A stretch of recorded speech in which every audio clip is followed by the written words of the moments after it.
This is Jocko Podcast number 63 with Echo Charles and me, Jocko Willink. Good evening, Echo. Good evening. I am an American fighting man. I serve in the forces which guard my country and our way of life. I am prepared to give my life in their defense. I will never surrender of my own free will. If in command, I will never surrender my men while they still have the means to resist. If I am captured, I will continue to resist by all means available. I will make every effort to escape. I will accept neither parole nor special favors from the enemy. If I become a prisoner of war, I will keep faith with my fellow prisoners. I will give no information or take part in any actions which might be harmful to my comrades. If I am senior, I will take command. If not, I will obey the lawful orders of those appointed over me and will back them up in every way. When questioned, should I become a prisoner of war, I am bound to give only name, rank, service number, and date of birth. I will evade answering further questions to the utmost of my ability. I will make no oral or written statements disloyal to my country and its allies or harmful to their cause. I will never forget that I am an American fighting man, responsible for my actions and dedicated to the principles which made my country free. I will trust in God and in the United States of America.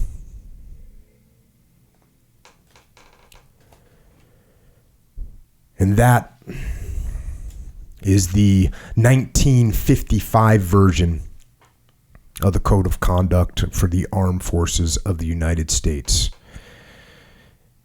And it was written in response to the brutal treatment of the 7,190 Americans captured by the enemy during the Korean War, prisoners who were subjected to torture, indoctrination, brainwashing, and forced confessions. And that version of the code that I just read is almost exactly the same as the one that I learned in the military when I joined in 1990. They did make some changes to it. They changed it to include men and women. And they changed 2 words to give some flexibility to increase survivability and psychological recovery from torture. And so the little changes that were made, it changed from the prisoner being bound to give only name, rank, and service number and date of birth to the prisoner being required to give name, rank, service number, and date of birth. Small changes. But the spirit of the code didn't change at all. And that code is what we as military fighting men and women were and are expected to uphold should we ever be captured and held as prisoners by the enemy. The Code of Conduct is simple and clear and straightforward. But the Code of Conduct gets tested unlike any other document in the world. When our American servicemen and women are somehow captured and as prisoners of war face absolutely ruthless levels of torture, pain, suffering, disease, starvation, humiliation, and perhaps the most devastating, hopelessness. And tonight, it is my absolute honor to have one of these men here. One who during almost a full year of horror upon horror at the hands of his captors in Vietnam. A man who persevered and fought with every ounce of his soul to survive against the worst possible conditions imaginable. A man that not only learned the code of conduct, but lived it. Retired Army Colonel William Bill Reeder. Sir, thank you so much for being here tonight. Thank you, Jocko. It's my honor indeed to be here and participate in this podcast as well. Thank you. I want to just, before we jump into the book, if you could just talk a little bit about you growing up, what you did, what you were like, where you were. Oh, boy. Okay. I didn't know this was coming. I was essentially a kid off the streets of Los Angeles. I was born in Glendale, grew up for a time in the San Fernando Valley, which is in the opening prologue to the book. I had a tough childhood, I guess I would say. Got into some trouble as a young guy. Sports helped me at least survive to graduate from high school. Left college, and I went off to college at University of Idaho to study forestry. Left college in less than esteemed academic terms after only one year. Worked for a time I worked all the time as a kid with various small jobs, newspaper routes, and selling magazines to door to door. Then did some construction work in my early teens, roofing work. After I left college, I worked cattle ranches for a while. Worked for the U.S. Forest Service for a time, ultimately as a firefighter. I got laid off at the end of fire season, went back home to Los Angeles and found a job with Southern California Edison in Santa Monica, climbing power lines as an apprentice lineman, and did that until the outbreak of the Vietnam War, and then found my real niche in life when I walked into the Army recruiter in Santa Monica, California, and signed on the dotted line. What year was that? 1965. So, the Tonkin Gulf incident occurred. That's where the U.S. destroyers were attacked in 1964. We put Marines ashore in Da Nang in March of 1965. That's when I started talking to recruiters. First, I was going in the Marine Corps, but somehow ended up enlisting in the Army in August of 1965. And then what was the transition to becoming a pilot? So I started out enlisted, went to basic training and advanced individual training, AIT. I was a cannoneer, member of a cannon crew and an artillery unit, and then applied for officer candidate school. And they took those with the highest test scores, and you had to pass a series of interviews. But they were looking for officers then, especially artillery lieutenants. And so I went to artillery officer candidate school, 6 months of training with some degree of harassment, and then got commissioned in August of 1966 as a second lieutenant in artillery. And then how long did you do artillery for before you became a pilot? Yeah, that was about a year. I didn't think I was going to be able to fly, and that's really why I didn't go in the Marine Corps. I wanted to be a pilot. There were only 2 services you could fly without a college degree, so this college dropout had hopes in either the Marine Corps or the Army. When I went and saw the Marine recruiter, he gave me a battery of tests. And he said, yeah, you qualify for flight, and we can guarantee you flight training. I said, okay, so what do I have to do? He says, you just go in. As long as you pass a flight physical, you're good to go. So I could sense there was something afoot here. So before I went in, I went to a FAA flight surgeon in Santa Monica and said, give me the same flight physical the military does and tell me if I could pass it. So he gave me the physical and said, no, you wouldn't pass it. He said, your right eye is about 20/25 to 20/30. You have an astigmatism. They require perfect 20/20 vision. You couldn't pass the flight physical. So I wrote off the Marine Corps. I wasn't going to do that, and I went into the Army instead, thinking I would never fly. After I went to officer candidate school, I got commissioned. I was working in an artillery assignment at Fort Carson, Colorado. And went in for an annual physical, and when I got the physical, it came back 20/20 both eyes. So I was in like Flynn, took that down to the flight surgeon, put my application in, and went off to flight school. Awesome. And so I'm gonna jump into the book here. You spent your first tour in Vietnam. I think it was your first tour in Vietnam. You were flying the Mohawk. Right. Okay. So first tour in Vietnam, and by the way. We were talking before the podcast about how much risk you guys took Right. in Vietnam as pilots. It's actually crazy. We'll get into more of that. But one of the things that struck me is I'm in the beginning of your book, and you're talking about how you got shot down on your first deployment to Vietnam. I did. As a pilot.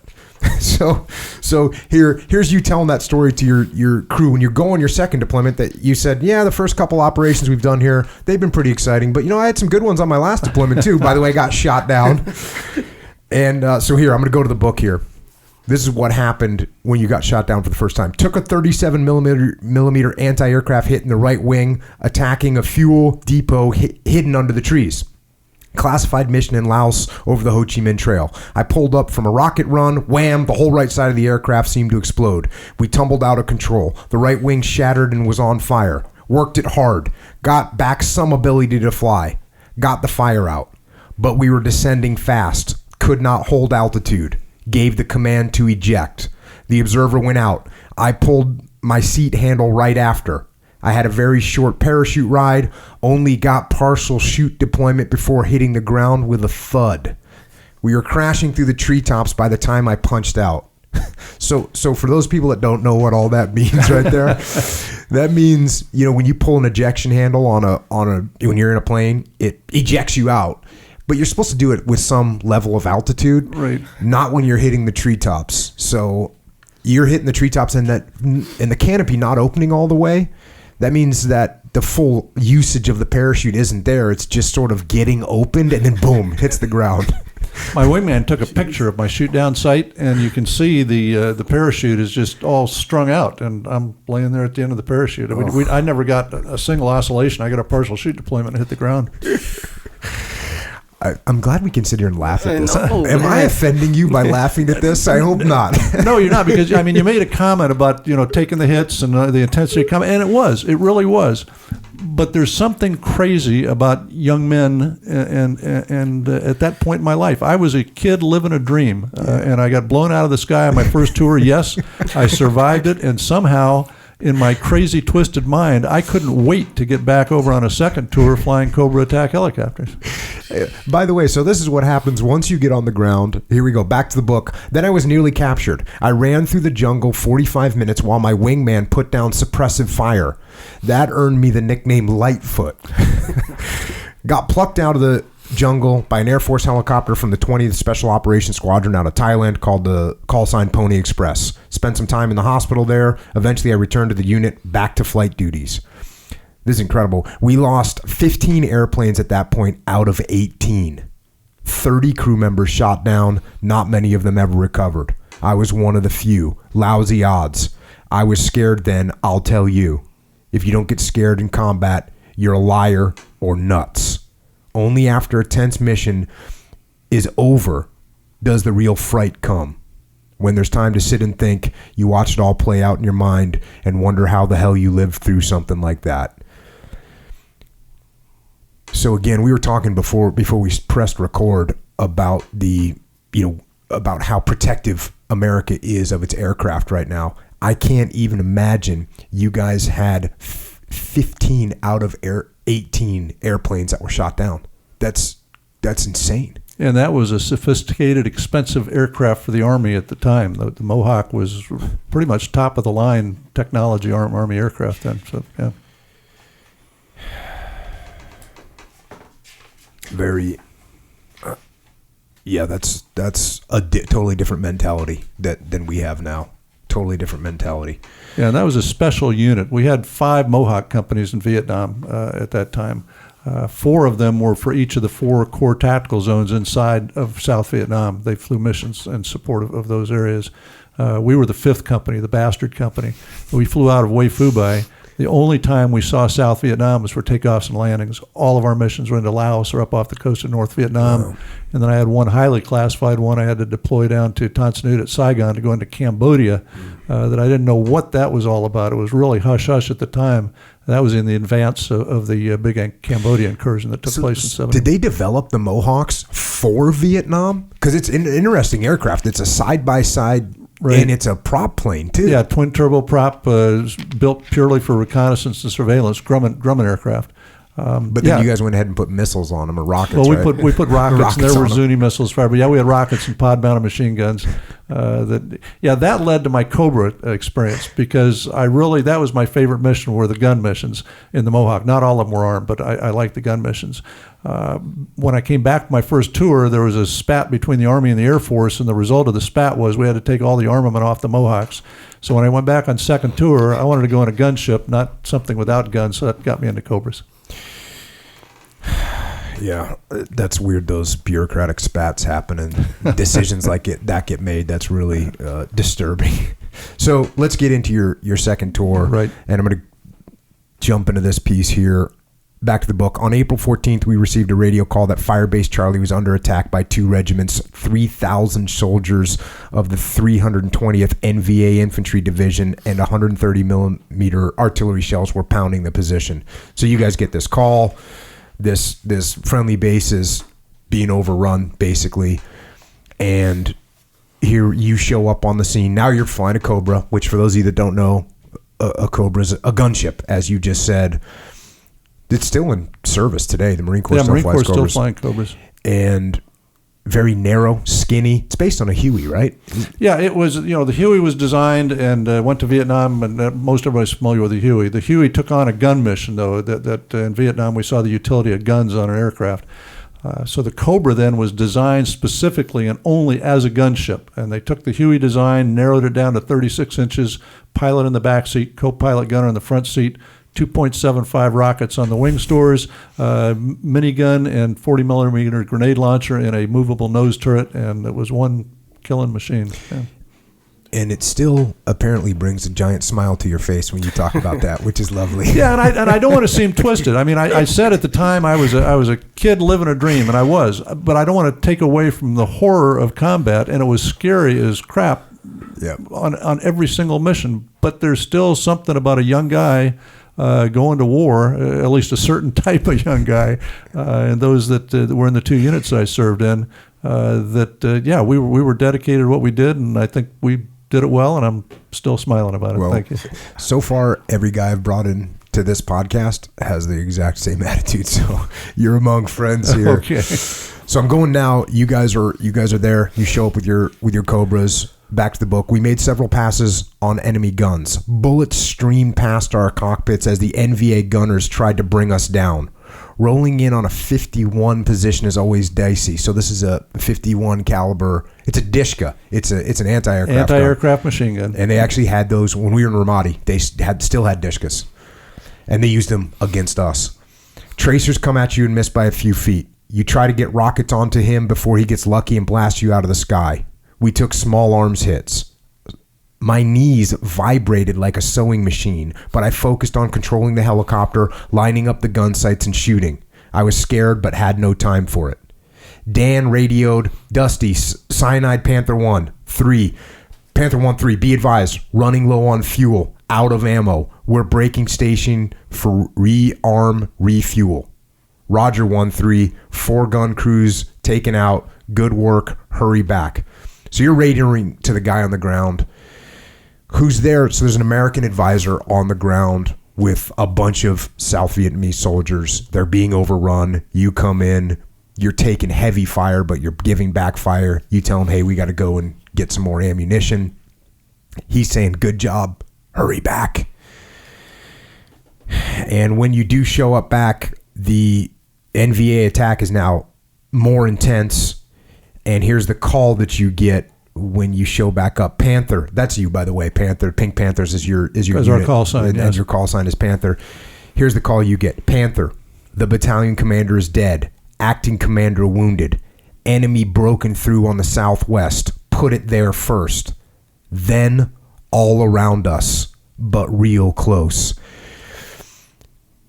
So for those people that don't understand what this means, when you're on the ground calling for fire, it's and I've talked about a lot of fratricide and blue on blue situations. I had them on my deployment, and it's a very scary thing, and it's even scarier from the air to the ground.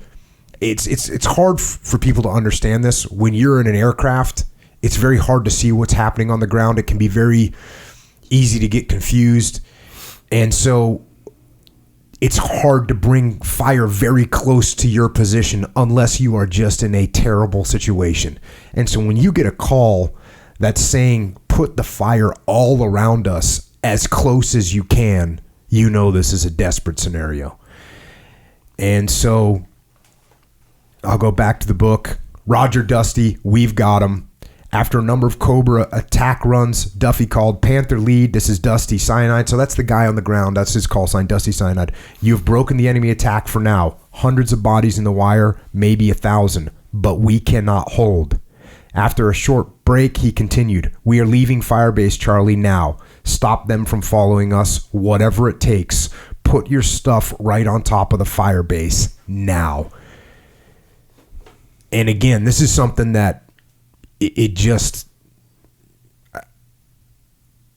to explain what that means, if you don't understand if you're never in the military, to explain you're calling for people to drop fire onto your own position so that you can get away. It doesn't get any more intense. It doesn't get any more dramatic. It doesn't get any more sketchy than that right there. That was one hell of a fight. And John Joseph Duffy was the American advisor on the ground, and he is a true American hero. Army Special Forces officer, had those advisor duties. The battle lasted for about 2 weeks. The climax of it was a couple days with that last night that is described in the book. Out of a 470-man South Vietnamese airborne paratroop battalion, at the end of that fight the next morning, the American advisor, John Joseph Duffy, and 36 of the South Vietnamese were all that survived to be picked up when they got off of that fire base. And John was wounded 5 times in the battle. So yeah, 470-man battalion, 36 survivors, and their wounded American advisor. Absolutely unbelievable. And I know you wrote in here that Major Duffy was recommended for the Medal of Honor, and he got the Distinguished Service Cross for his actions, which, if you don't know what that is, it's the second highest award underneath the Medal of Honor. Yeah, and you actually talk about possibly writing about that battle. Did you? That's my next project. In doing this book, and there's a statement at the beginning of the book that I wrote this some 40 years after I experienced these actions.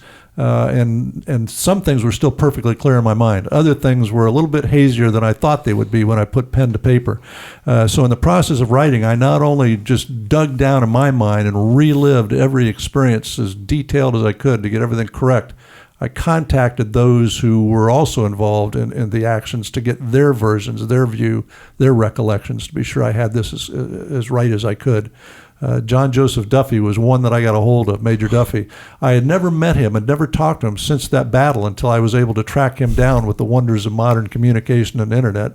And in sharing the details about that fight, he dropped a couple of hints. He said, somebody really ought to write the history of the Battle of Firebase Charlie. This is one of the most extraordinary fights in the entire Vietnam War.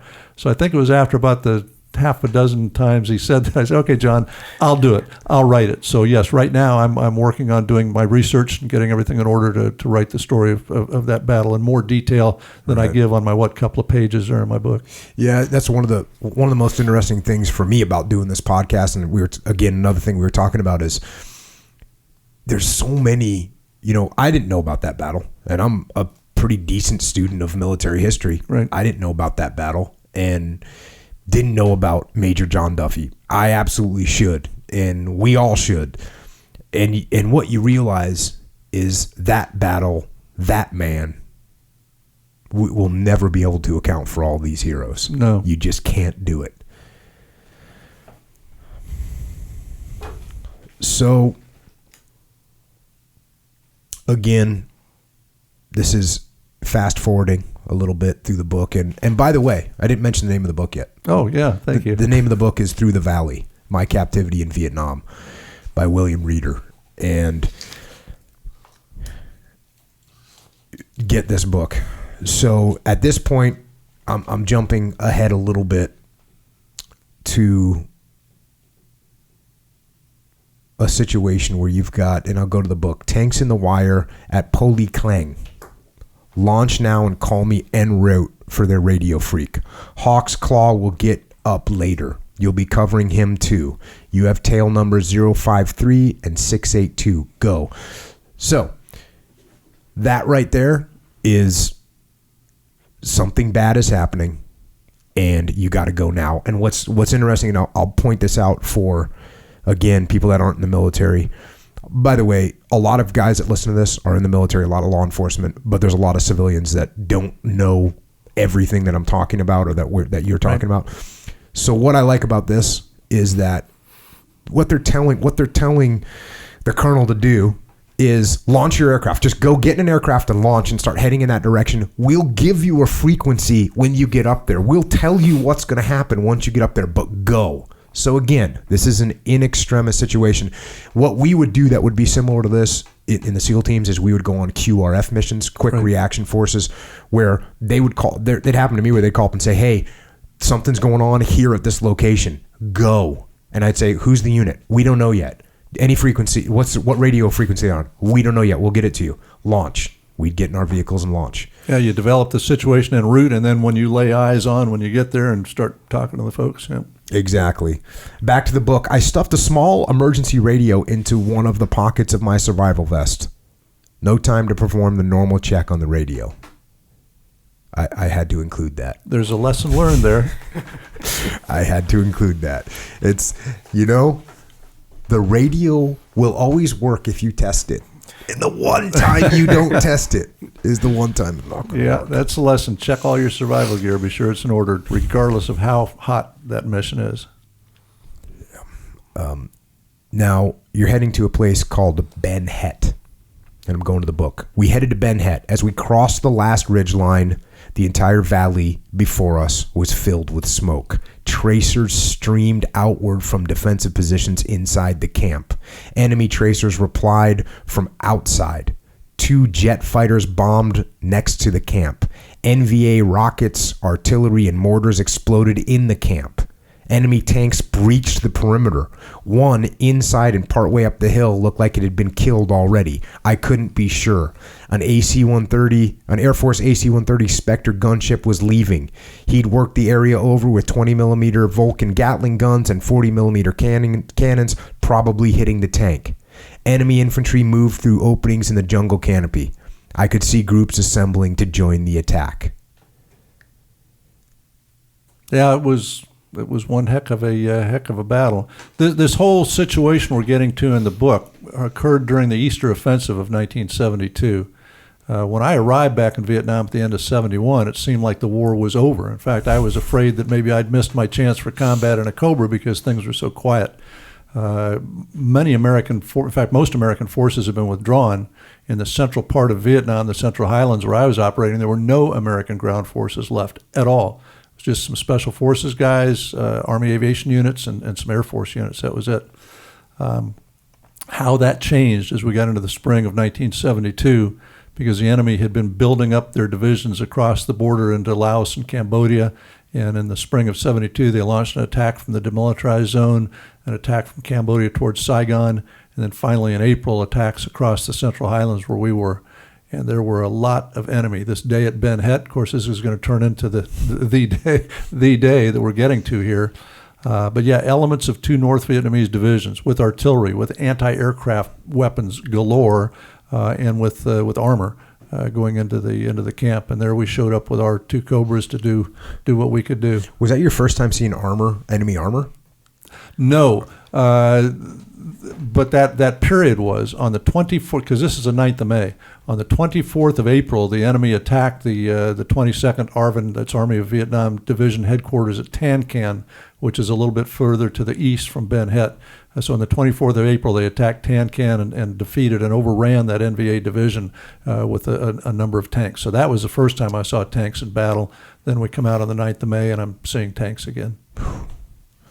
Whole different ballgame for the guys on the ground. Yes. Yeah, this guerrilla war suddenly turned into a very conventional war fighting regular North Vietnamese divisions. Now, once again, you had some time on station. You did a bunch of shooting and running and gunning. You had to go back to reload, refuel, and I'm going back to the book now. On our way back to Ben Het, we could see the battle continuing at Ploy Clang. Vietnamese Air Force A-1 Sky Raiders dove, dropping bombs. We passed close enough to see one as it trailed smoke and flame and went into the ground in an awful explosion. I saw a parachute, and a Mayday call came over the emergency radio frequency. I called headquarters to tell them I was diverting for a few minutes to help cover the downed VNAF, so the Vietnamese Air Force pilot. Negative, Panther 3-6. Permission denied. Proceed direct to Ben Het. Out. You tried again, same results. So you saw a South Vietnamese Air Force pilot get shot down, right? And you call back to base and say, hey, I'm going to go cover for this guy when they try and rescue him, and they tell you no. Right.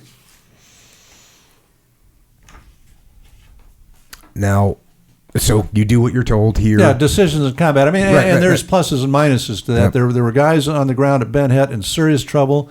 At Ben Het, there were 2 Vietnamese Ranger battalions, so probably 400 or 500 people at the most, probably 400 people on the ground at Ben Het with 2 American advisors. So there's 2 Americans on the ground. They are under attack by elements of 2 North Vietnamese divisions, which means thousands of infantry with the tanks and artillery and everything attacking. So, yeah, they were in dire straits, though I really had hoped we could briefly stop over and help get this Vietnamese Air Force pilot picked up. Yeah, no, that's a tough decision for command to make. Right. But from my position, I look at it like, okay, the command has a better overall view of the battlefield right now. And if they're telling me to proceed on to Ben Het, got it. Even though you, obviously, as a pilot, you have a little... Good. I'm glad you have that perspective because I didn't have that at the time at all. Well, it's easy for me right now sitting in the air-conditioned space with my headset on. Yeah. So much in Vietnam, and warfare is different today. And I think things are probably much more planned out, and you go to according to a set of rules and procedures more than we did. So many of these combat missions with Cobras in Vietnam in that day and age, we would get launched out of our base, and we'd go out and make contact with people, and it was pretty much up to the pilot in command or the air mission commander to decide where he would go and how he would support and what was the hottest fire in town that needed help. So we always, and some of it was just, I guess, our pompous attitude too, we always felt we had a better handle on what was happening than the guys in the headquarters that made some of those decisions. In fact, when we first saw tanks in the area before that battle at Tan Can on the 24th of April, we saw tanks and reported them back through headquarters, and there was a great deal of reluctance on the part of anybody in the headquarters staff to believe that there were tanks.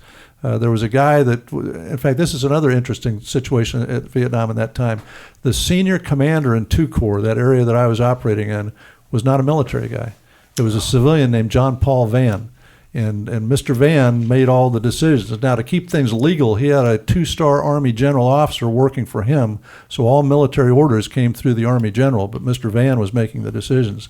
And when we reported we had seen tanks in mid-April, Van said, no, there's not tanks. He said, I fly out there all the time. If there are tanks, I'd have seen them. He said, what you guys saw are probably elephants in the jungle. So that's what we dealt with our headquarters. Yeah, that's interesting. There definitely was, when I was in Iraq, there was very tight control over air-to-ground support, especially in the cities in Ramadi. It was very difficult to get bombs dropped. Right.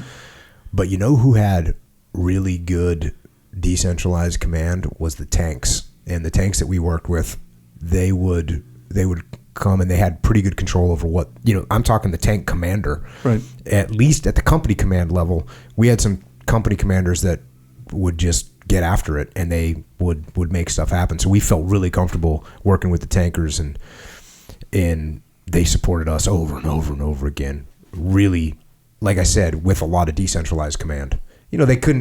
They had to use they obviously used discretion, but right. They had a lot of authority out there, which was great for us. Which we did as well, which was really good. So at any rate, you left me. I'm going back from we rearmed, refueled at Kontum. We're heading back up. We were denied permission to deviate over to Pali Klang, and we're getting back into it at Ben Het one more time. And now what you're doing, when I'm going to pick the story back up here, there's a Huey that's got resupply. So he's got bullets, probably bullets, water, and food. Maybe at this point, just bullets. And they need to get that gear down to the guys on the ground. Right. The guys on the ground, the base had been pretty much completely overrun. The friendlies had consolidated in a command bunker complex or defensive dug-in positions at the top of the hill, which was their fire base. They were, when we got the call to cover that Huey, we were told that the guys on the ground were completely out of anti-tank ammo and were almost out of small arms ammunition, and could we cover this Huey in for the resupply? So here we go, back to the book. The Huey came into a low hover near the command bunker. The crew kicked out the ammo boxes. The helicopter did a hovering turn and took off. I began a sharp left turn so I could continue shooting suppressive fire for him. The enemy opened up on our two Cobras with everything they had. My view left, right, and above and below was filled with tracers. Tim fired continuously, and Tim was Tim was my front seater, my co-pilot gunner in the front seat, working that nose turret while I was firing rockets. Tim fired continuously on those firing at us. We took large caliber hits all over the aircraft. 51s, like I talked about, and 14.5 millimeter rounds came through the cockpit. Hits from small arms always felt something like Jiffy Pop popcorn popping against its tinfoil cover. These seemed like jackhammers slamming into the aircraft, beginning in the rear, working up the side, and then into the cockpit. The tail rotor was shot off, and the engine was shot up. Every system on the helicopter was damaged in some way. Without the tail rotor, the aircraft began to spin. Fuel lines ruptured and we were burning. I keyed the microphone. This is 3-6 taking fire from 4 o'clock, taking fire everywhere, taking fire, taking hits, going down, Panther going down. The engine quit. The rotor RPM caution light flashed. The audio warning sounded, announcing that my rotor blades were turning dangerously slow. I slammed the collective down hard to auto-rotate. Under optimal conditions, this is a controlled emergency descent. Under these conditions, I could only hope to lessen the severity of the crash. We corkscrewed down in flames. As I wrestled the aircraft, I radioed my wingman, "Flame, you better get in here and get us out quick." There was no answer. They were fighting for their lives. I learned years later that when I called taking hits, Flame had banked his Cobra and fired rockets onto the position shooting at me. As he did so, a big, ugly 51 round came through the cockpit and tore into his chest, high on the left side. Bob took the controls and headed for help, flying from the front seat. My Cobra came down, spinning and burning. It hit the ground hard, nose low on the left side. It bounced back into the air, spun another turn and a half, and crashed. It settled nearly upright. Fire engulfed the cockpit.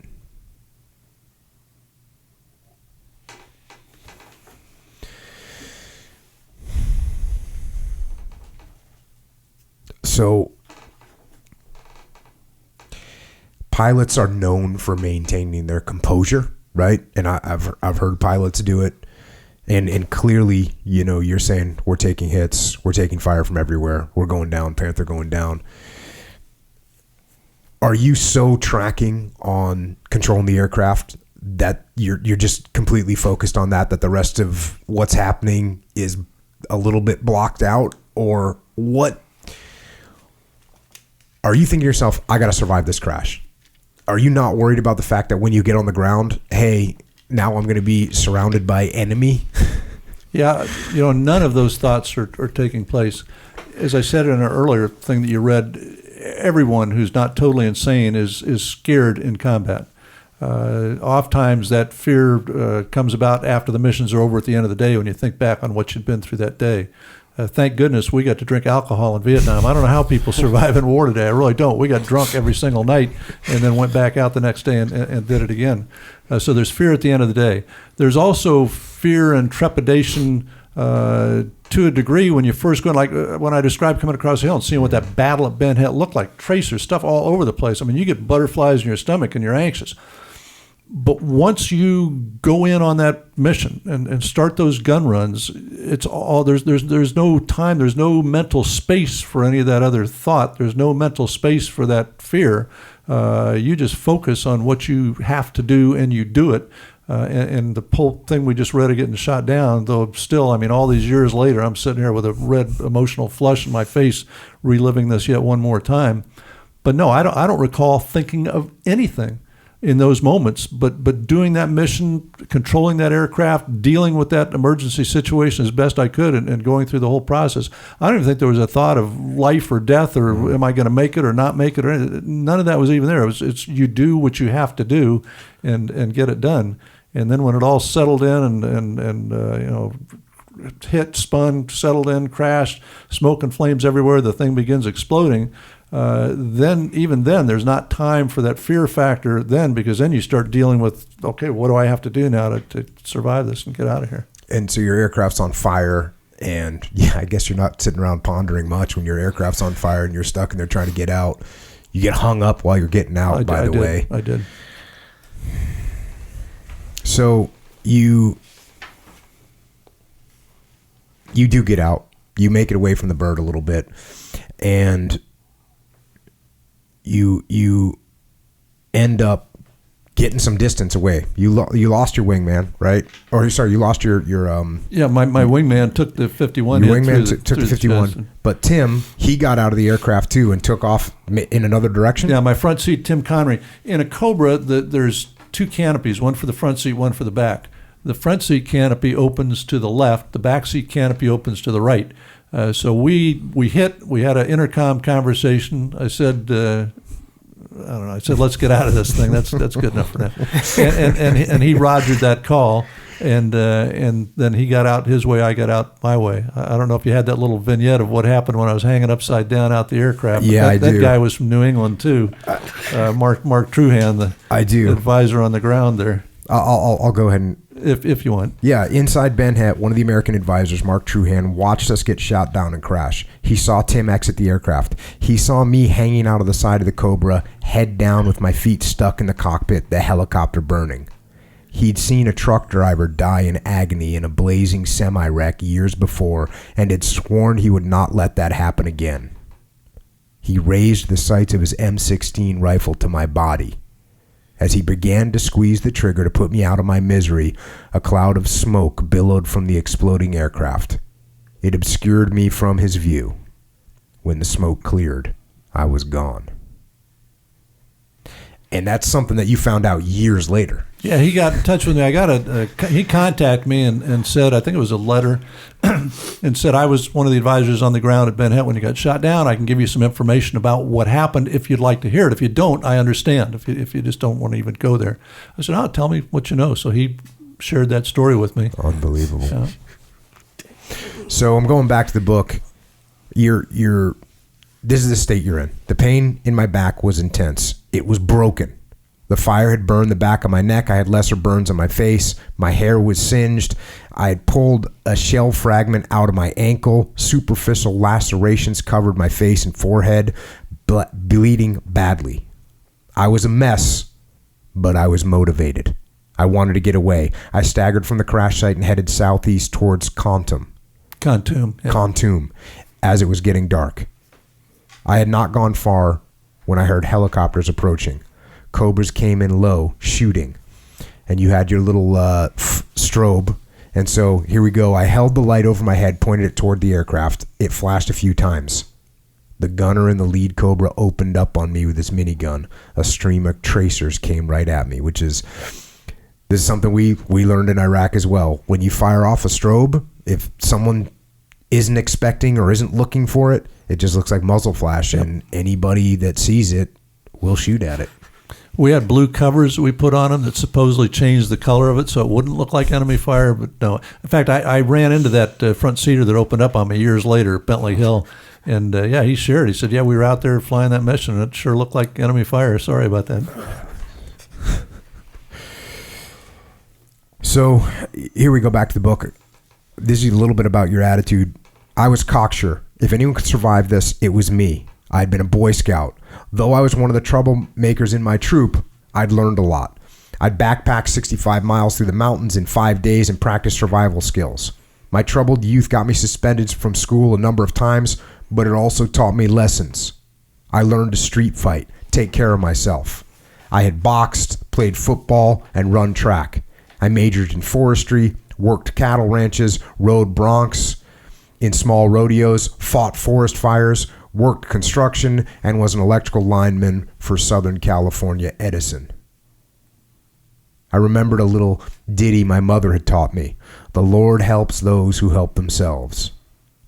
I knew I could depend on its absolute truth to get me through this. The Lord helps those who help themselves. God, I'll do that. Do all I can. Muster every bit of what's inside me. I'll do my part. I'll do all I can to help myself. So please, please do yours. I need your help. I said it again to myself, drawing comfort and strength. The Lord helps those who help themselves. I would repeat it often as I set my mind to doing all I must to survive.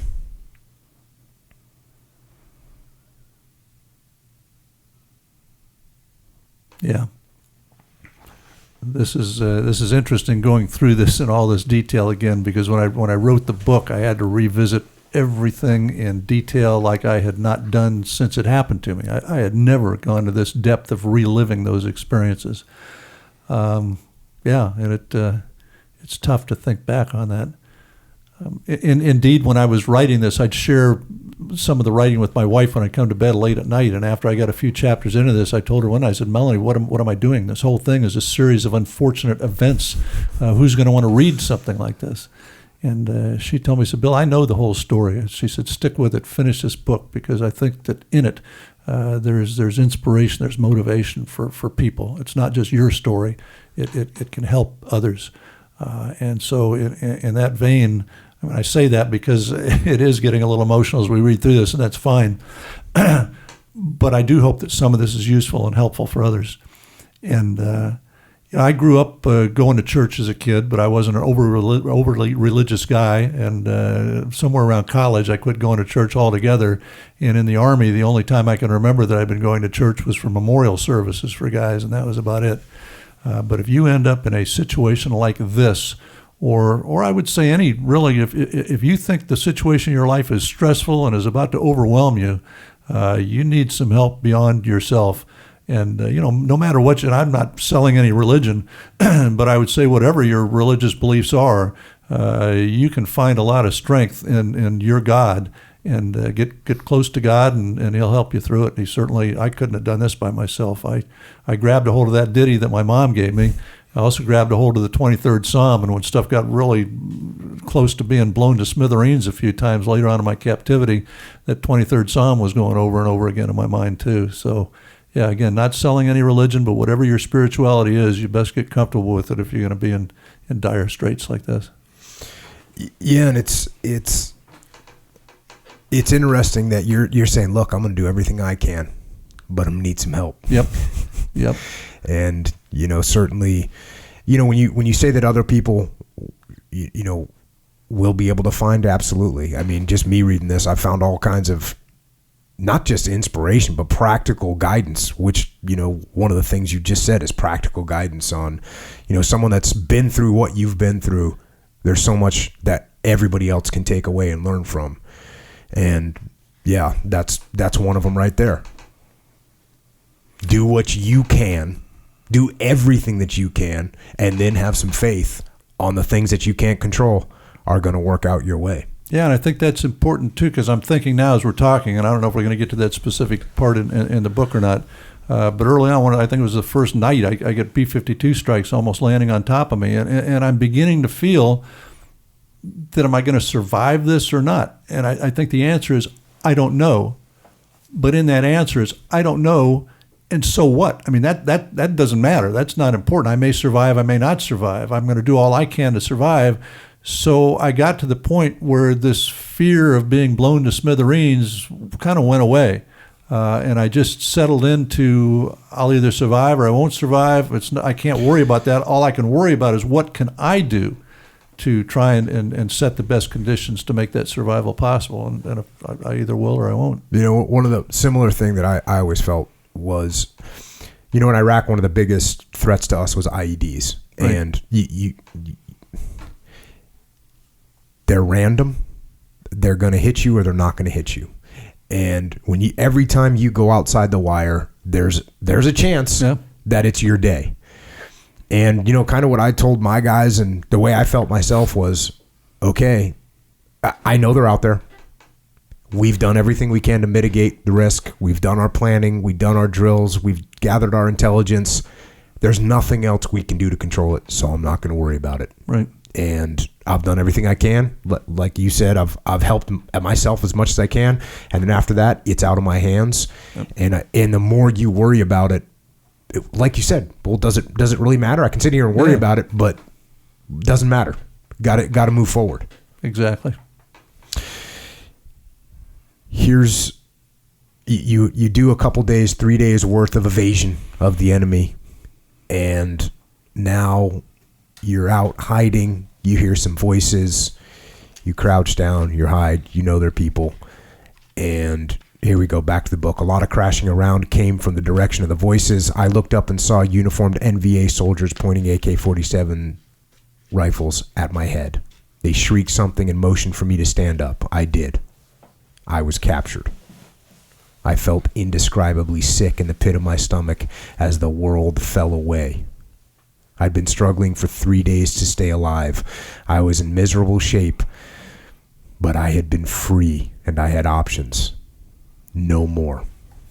My soul was awash with anguish. I was no longer a free man. In that instant, I'd become a captive of the communist North Vietnamese army, a prisoner of war, another American POW in the long Vietnam conflict. I had no idea how long they might let me live, or if I was about to die. A couple of them were shaking. We stood in utter silence for a moment. They glared at me, I glared at them. For that tense instant, I didn't know if I'd be riddled with bullets or be allowed to live. One barked something at me I could not understand. Another joined in, then a third. I looked right into their eyes. I was an American. I would show them the best American fighting man that I could. In the pitiful state that I was in, that's the best I could do on describing capture. It's impossible to really convey the full feeling of losing your freedom and being a captive. It's just indescribable. But I did the best that I could. I was in miserable shape. I mean, you read about the wounds that I had. In addition to those, I'd picked up some leeches that I'd been plucking off of my body. My face was covered with blood. My 3-day growth of heavy beard was sticking through because of my back injuries that I didn't even know till I got released that I had badly broken my back. I had no control of my bowels or bladder for those 3 days. So I was just an awful mess when those guys captured me and took me up that hill. They finally get you to sort of like a camp, sort of the first interrogation camp, or they captured me. The jungle is so thick they were only a few yards away when I stumbled upon them, and then they had been down at a stream filling canteens. These 5 young guys that captured me, and they took me almost an equal distance up a hill opposite, and I came into an open area. Still had the canopy of the triple canopy jungle, but the bottom was all open. There were hundreds of North Vietnamese soldiers, supplies, defensive positions. This was a major staging area for this battle that was taking place. And as I was trying to get away from the battle and get towards Kontum, I stumbled right into their staging area. And you start getting the soft interrogation is what I put down here. A guy says, we found pictures of a pretty lady with your children in your wallet, obviously your family. And you say, yeah, I know you miss them and are very worried, and they are very worried about you. You follow the rules and you will be home soon. You will receive humane and lenient treatment. You will be allowed to go home. And I put that in there because that's a refrain that we hear quite a bit: humane and lenient treatment. That was a refrain. They would say it all the time, and during my whole captivity. Yeah, you do what you're supposed to do and cooperate. You get the humane and lenient treatment. Of course, you weren't fully cooperative at all with them and what they were asking you. So they went from that idea. So they start stepping it up on you. And, here's an example of the things that they say to you. You are a war criminal, and the Geneva agreements do not apply to you. You have no rights, but we will still give you the deserved humane and lenient treatment. All you have to do is cooperate with us and acknowledge your crimes. Yep. Yeah, that goes back to your reading of the code of conduct that started this off too. Our code of conduct was different. Right. It said we are bound to give only our name, rank, service number, and date of birth. And the way that was taught and the way we understood it, that was all we could give was name, rank, service number, date of birth. And if we gave anything else, we had caved in and were cooperating with the enemy. Mm-hmm. So that was my stance. That was all I was going to give them was my name, rank, service number, date of birth. You may get into some of the things that took place. I would just like to comment that there was nothing heroic going on at all. I guess a couple of things that were going on. I was trying to abide by the code of conduct, and I was in a state where I had been near death for days, was very near death at that moment, and was numb and just almost didn't care. It's hard to understand and believe, but almost didn't care at that point. And then I got so angry and aggravated with this son of a bitch that ended up being my interrogator from his initial soft sell, as you said. But his first words, he showed up. He was the only guy that had spoken English since I was captured, started asking me about myself, my condition, if I was hurt. And so I opened up with him about some of that. But then when he got into what was clearly an interrogation, then I clammed up. I would close these comments now with the fact that he didn't break me in that interrogation speaks nothing to my heroism or ability to resist interrogation. Anyone can be broken. And if this would have continued over time, I'm sure that he could have got me to do something with his brutality. Probably nothing that would have given him any useful intelligence, but he might have got me to do something. Yeah. So I was for those moments on those days of that initial interrogation, I was able to stick with my name, rank, service number, date of birth. Awesome. Here's an example of that. Is back to the book. Here, please sign this. He handed me one of the sheets of paper and a pen. I looked at the paper. It was typed in English. As I began to read the words, my interrogator interrupted. This is simply a form that acknowledges your status. We need it so we can begin to process you for release, so we can send word to your family of your status. Please just sign. I read the words. I could not believe what I was reading. There was a blank place for me to fill in my name. The text said that I was an American war criminal who had been conducting illegal acts against the Vietnamese people, including biocide, genocide, and ecocide. I had dropped fire bombs and chemical bombs. I had killed old men, pregnant women, and babies. Biocide, genocide, ecocide, what a bunch of crap. I raised my head and looked into his eyes. No, I will not sign this. There, I had spoken. You must. I will not. His agitation returned now. You must. I glared at him. He got up and came at me. He smacked me across the face. You must. He turned to his sidekick and spoke quietly, and the man got up. At his direction, 2 guards dragged me up against a tree, a broad trunk of a tree. I'd been bent over since the crash, unable to stand erect. They forced me up into a straight sitting position and tied me to the tree. It hurt like hell. I couldn't keep my face from contorting in anguish. Now you sign. No. More orders. They pulled on the ropes to bring my arms closer together behind me. The pain in my back increased. New pain was introduced in my shoulder joints. More demands to sign. More refusals. The ropes tightened further. They moved my elbows closer together. More demands, more refusals, ropes ever tighter, more pain. I was uncontrollably grimacing and cursing. I would not sign. I could never consider signing anything like that. The brutality made me angrier and more firmly set against giving in. I could have been broken and made to sign eventually, there's no doubt. No man can resist forever. But this interrogator would not bring me to breaking point on that day. His demands continued, and so did my refusals. The ropes tightened more and more. Pain screamed through me. My anger swelled against this asshole. I began grunting an audible attack against the agony. The guards gave the ropes one huge last pull, which brought my elbows together behind me. I felt a pop as each shoulder dislocated. Pain shot through my torso, up my neck, into my head, and down my back, through my groin and into my thighs. I've never felt such pain. My vision narrowed, and I nearly passed out. Sign. I could only groan and shake my head. The interrogator scowled angrily, turned, and left.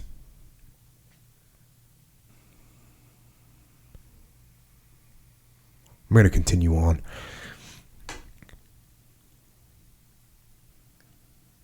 This is a little bit further on, and he's saying that he's given you one last chance to sign this paper and one last chance to cooperate. Will you? I'm going back to the book now. My head hung down, partly in exhaustion and partly in intentional rudeness, not paying him any attention. I looked up when he finished. I saw his sadistic minion standing a few yards in front of me holding an AK-47 at the ready. Your last chance. The assistant raised the rifle and pointed it at me. I stared ahead and said nothing. No heroism was involved. I was wrung out at the end of everything I had to give. I'd been so close to death for so long, was so angry and so absolutely drained. A faint spark was all I had left. I felt numb, detached from what was happening.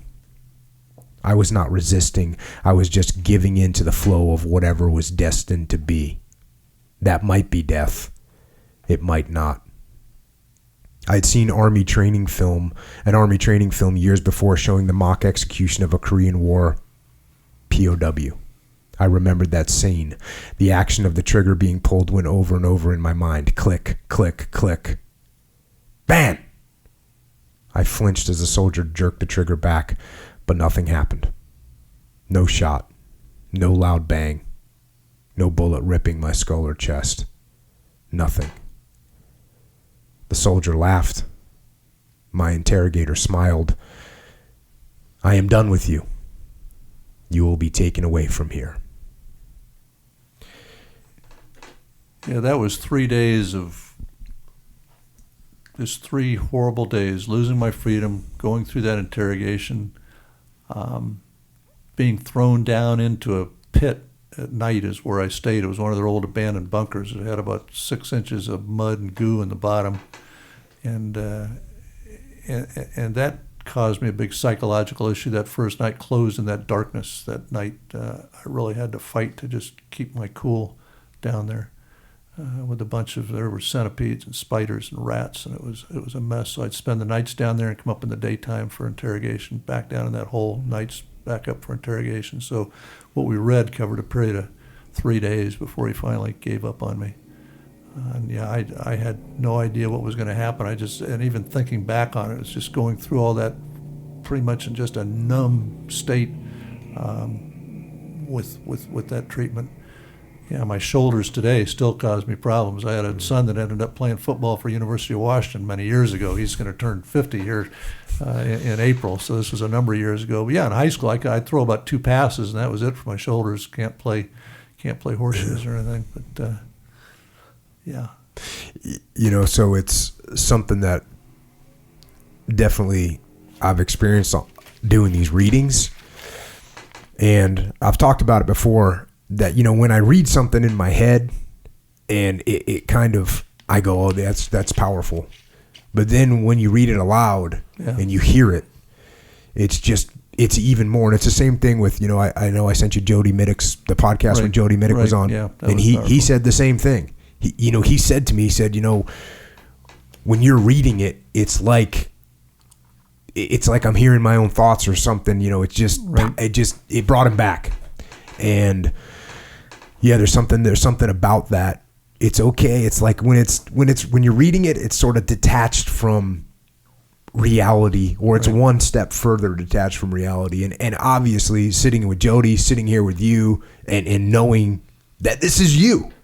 One point that I make all the time when I cover these historical books, I always remind people that, because, people in this day and age, we're used to seeing movies. We're used to watching TV.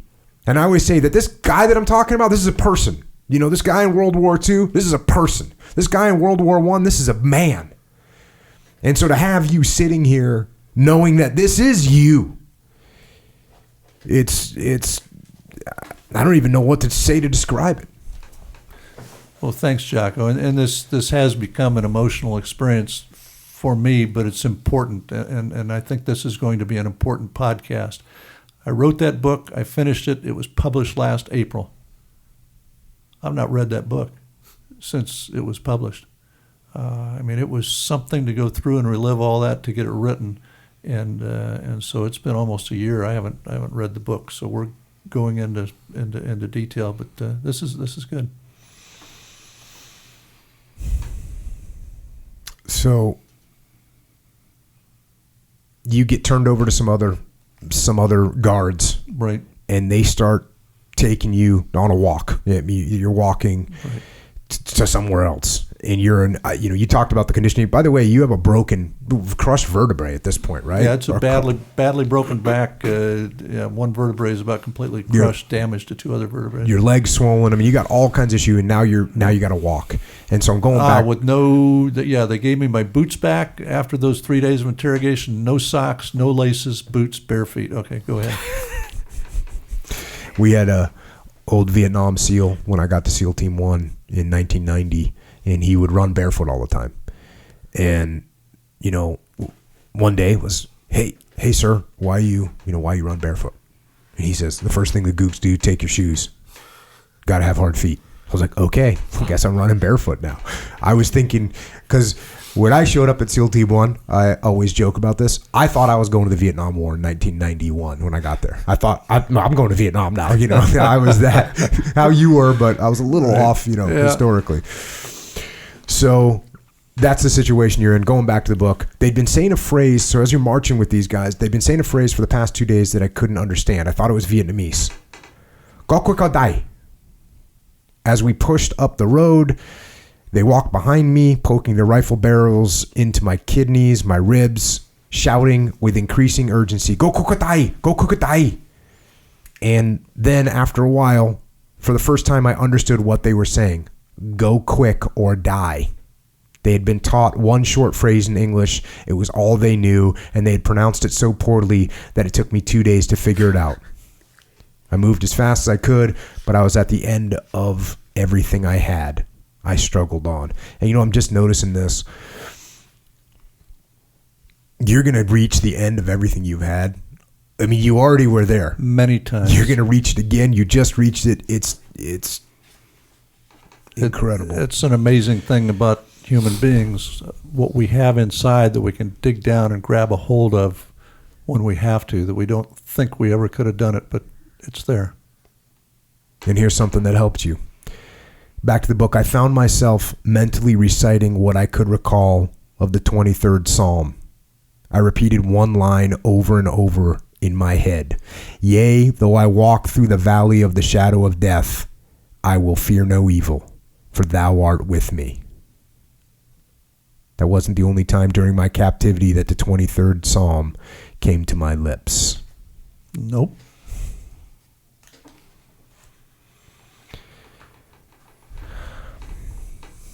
And please forgive me for, like, I already covered 3 days of misery. Now we're talking about, and I'm doing it in 3 minutes.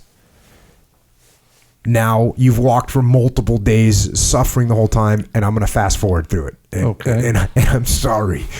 And no, it's fine. I mean, that's why people need to read this by the book understand it. It's all there.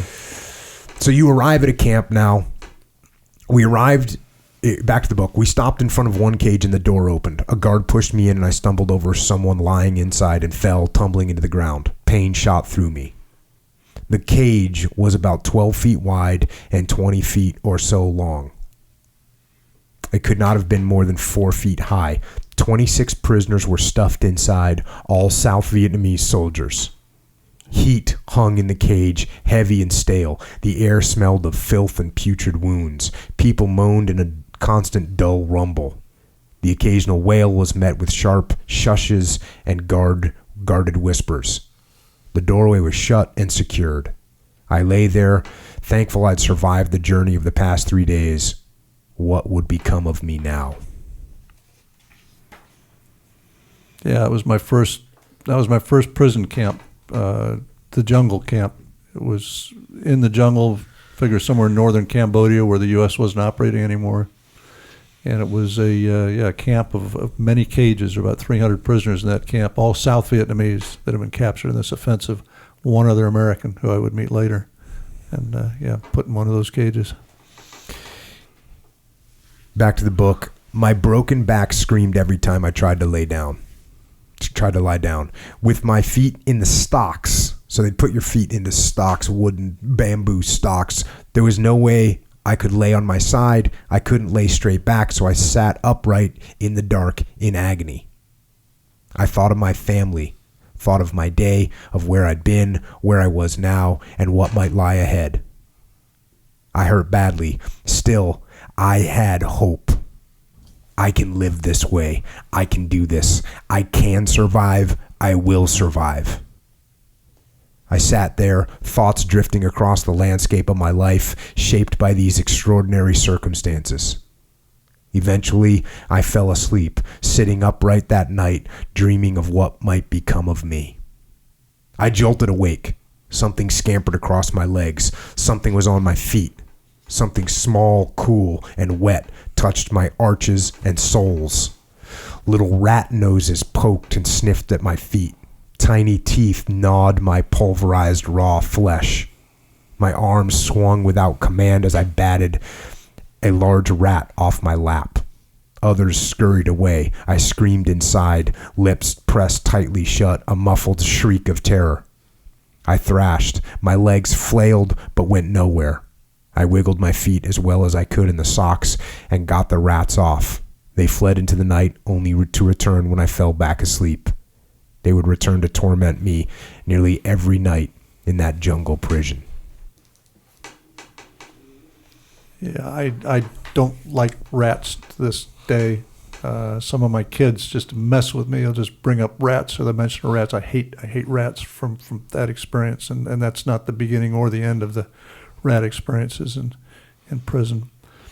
One thing that you did mention, though, that I'd like to highlight is hope.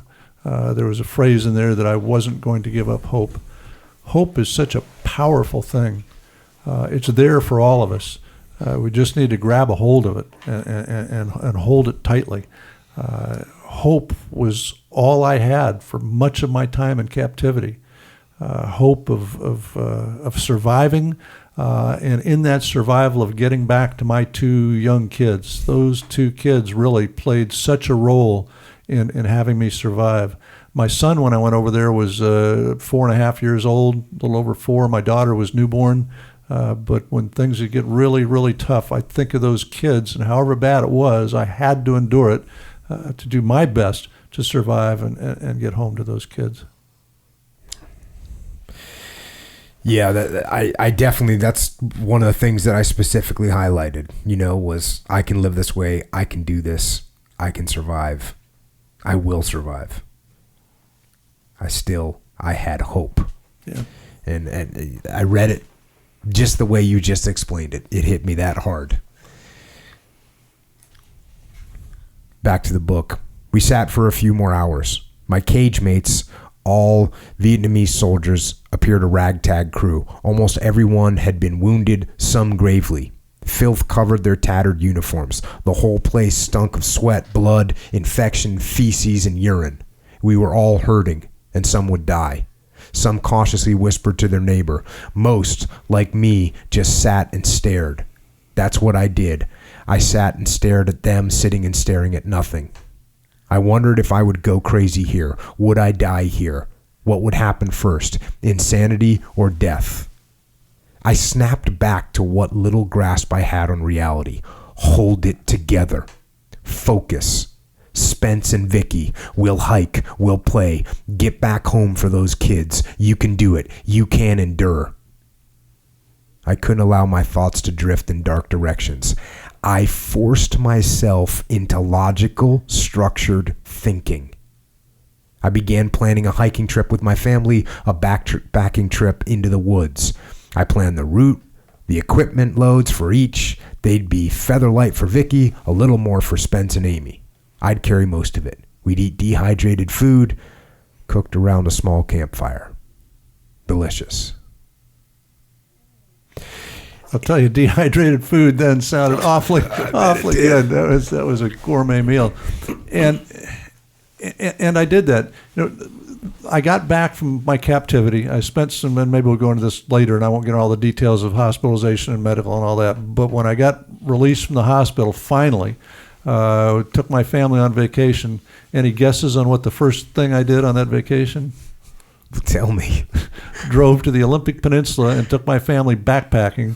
You're a hard man. To the Olympic Peninsula. I love, and I'm glad that I did. I mean, I always enjoyed the wilderness and the woods, and I would have been in much worse shape in captivity if I hadn't.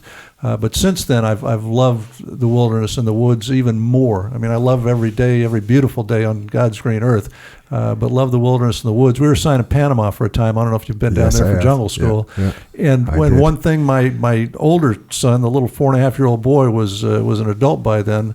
We backpacked. Well, we did a 3-day journey across the Isthmus of Panama, somewhere where nobody ever did. We just picked some place. We went from the Atlantic side or the Pacific side.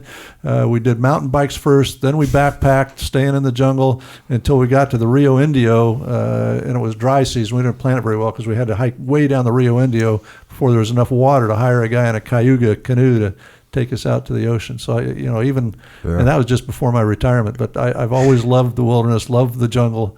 And I don't know how we got on that thing, but okay, back to the book. Well, that's awesome. And one of the things that I specifically highlighted was the fact that you would be drifting in these dark directions, and you would force yourself. Yep. And I talk about that too. I say mind control, not mind control like, hey, we're going to control your mind, but control your own mind. Yeah. And put your own thoughts in there. Yep. You can do that.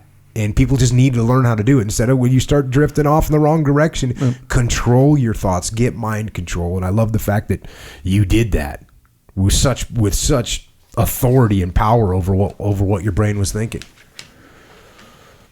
Yeah, I think that's an important message. There's a much overused phrase. Are you a glass half empty or glass half full kind of guy? I really would advocate for you have to be a glass half full kind of guy to survive. And I think I might carry that argument further. If you want to have a happy, full, enjoyable life, you damn well better be a half glass full kind of person. There's enough problems and difficulties in life. If you want to go for the dark side, it's there. You can go to it. But there's enough positive, wonderful things that grab that bead of hope and go for it. Absolutely. Back into the camp and back into the book. The camp provided a miserable existence on the edge of madness.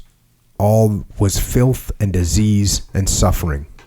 Moans and wails of pain and anguish cried from the enclosures as we walked by.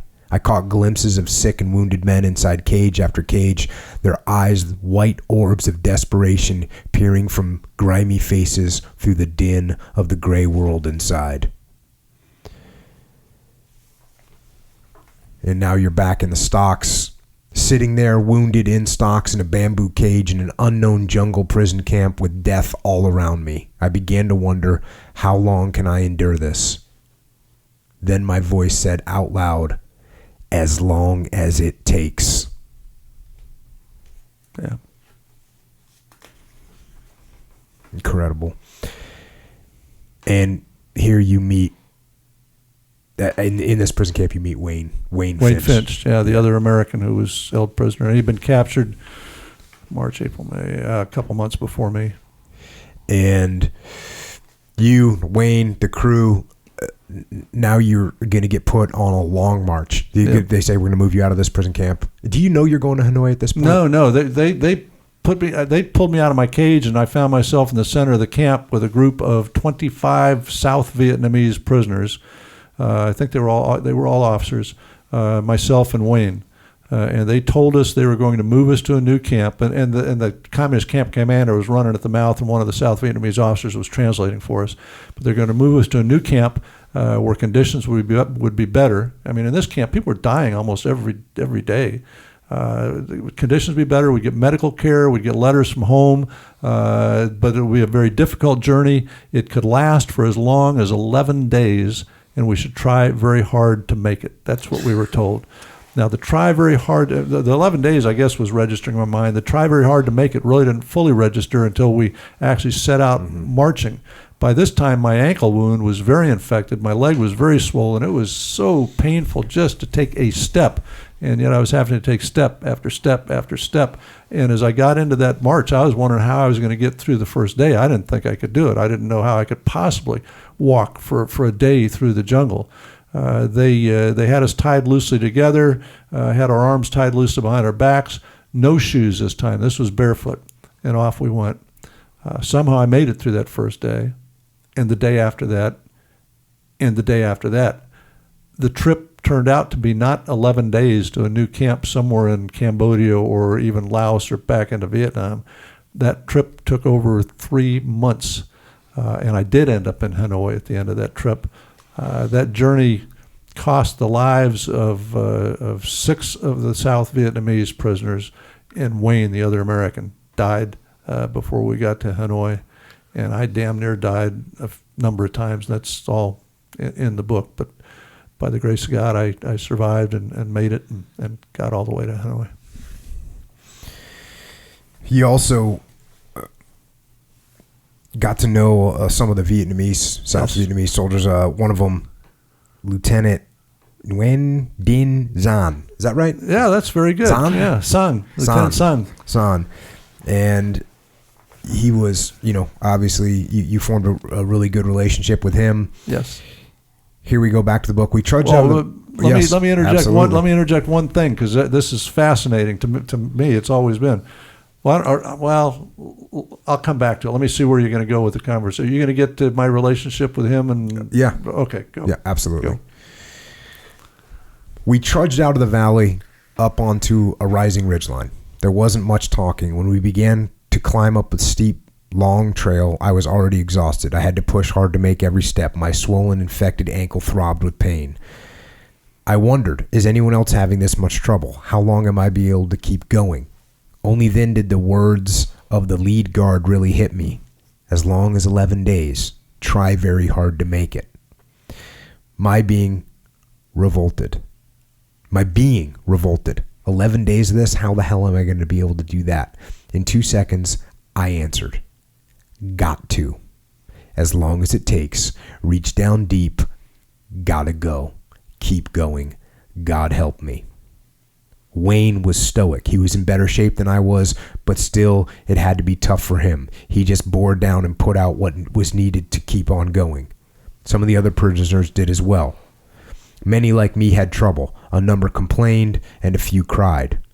Other prisoners berated them. A couple of them fell down and whimpered, and the guards yelled at them, slapping, kicking, and hitting them with rifle butts until they got up. I thought this is going to be a long 11 days. And this is just continuing way past 11 days. You're now just beyond that. Continuing with the story. As the days continued, I became weaker and lost weight. Fevers followed waves of shivering chills. Might be malaria. I suffered from diarrhea, probably dysentery. My festering ankle wound hurt more. The swelling grew worse, aggravated by the journey. Leeches plagued me, sucking my blood and adding infections of their own. My right leg became a heavy, painful mass that I dragged along the trail. I must have been a sight. Though my wounds placed me in a worse situation, Wayne was sick and deteriorating too. He had some sort of jungle fever and lost his appetite. He quit eating regular rice, preferred only the crispy layer that formed right next to the surface of the cooking pot, what the Vietnamese called com che, or fire rice. Zan was having troubles too. Injuries from his shoot down, decline from months in captivity, poor diet, disease, and the daily toll of this horrendous march north. Every step of the way, our personal demons threatened our physical ability and mental willingness to press on. Everyone suffered. We looked like the walking dead, struggling to survive each agonizing mile of that march. Most of us stoically faced the challenges that beset us. Sometimes selfishness and self-pity erupted and tempers flared. Pain and suffering took its toll. The senior ranking prisoner in our group was Pham Van Than, a major in the South Vietnamese army.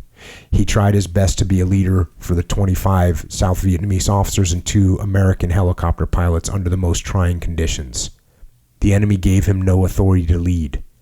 I had a lot of respect for what Thon tried to do. I felt the frustration he had to endure. Morale sunk lower and lower. Bickering grew rampant. Prisoners died. Thon was senior, but most dismissed his efforts as they struggled to survive. And now there's a prisoner that goes down on the trail. The guards yelled back and forth at each other. They ranted at the prisoner lying on the ground. They barked orders to the rest of us. I didn't understand any of it. Zahn said softly but earnestly to Wayne and me, "Keep walking, no stop." We continued. One guard stayed with the prostrate prisoner where he lay. We walked on. After a short while, bang. One shot. Sometime later, the guard caught up. A dull sense of disbelief and shock overcame me. I had no doubt what had just happened. I kept walking as I cried. It was clear. If you could not march, you would die.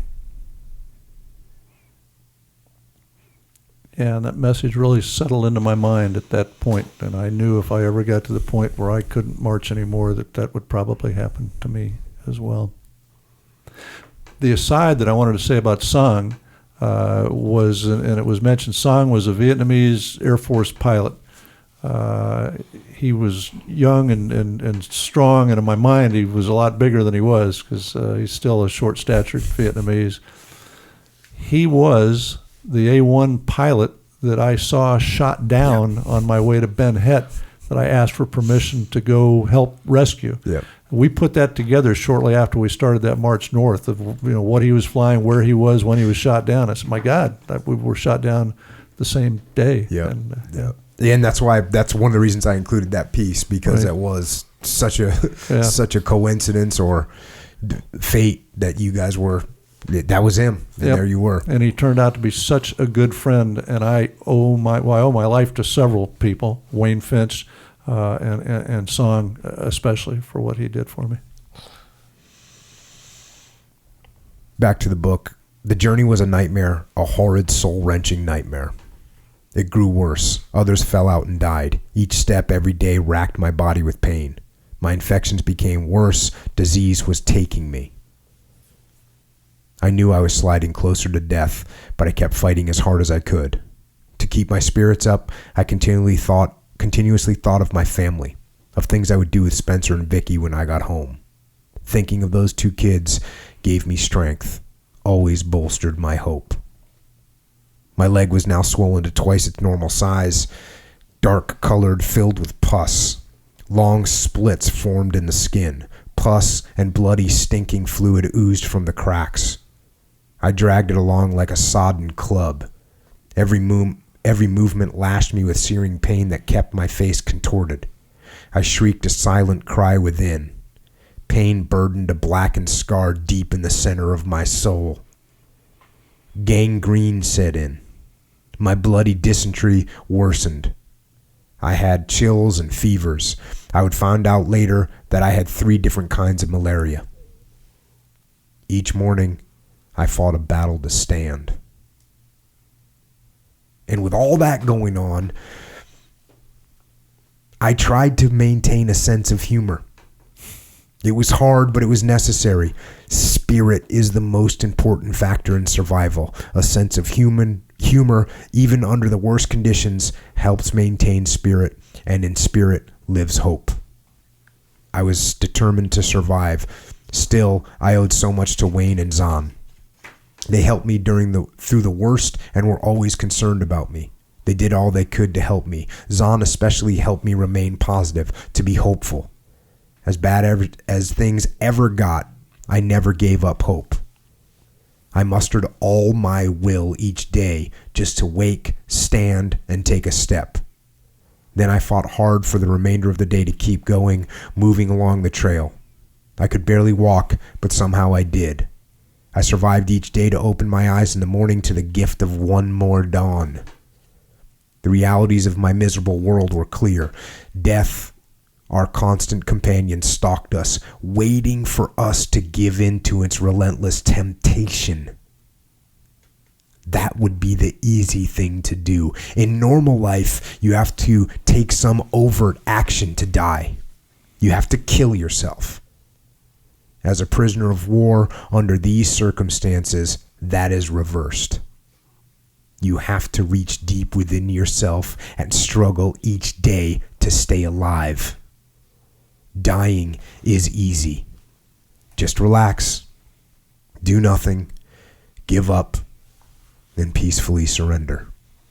Stop gagging down food, stop struggling to walk, stop fighting, and you will die. Many did.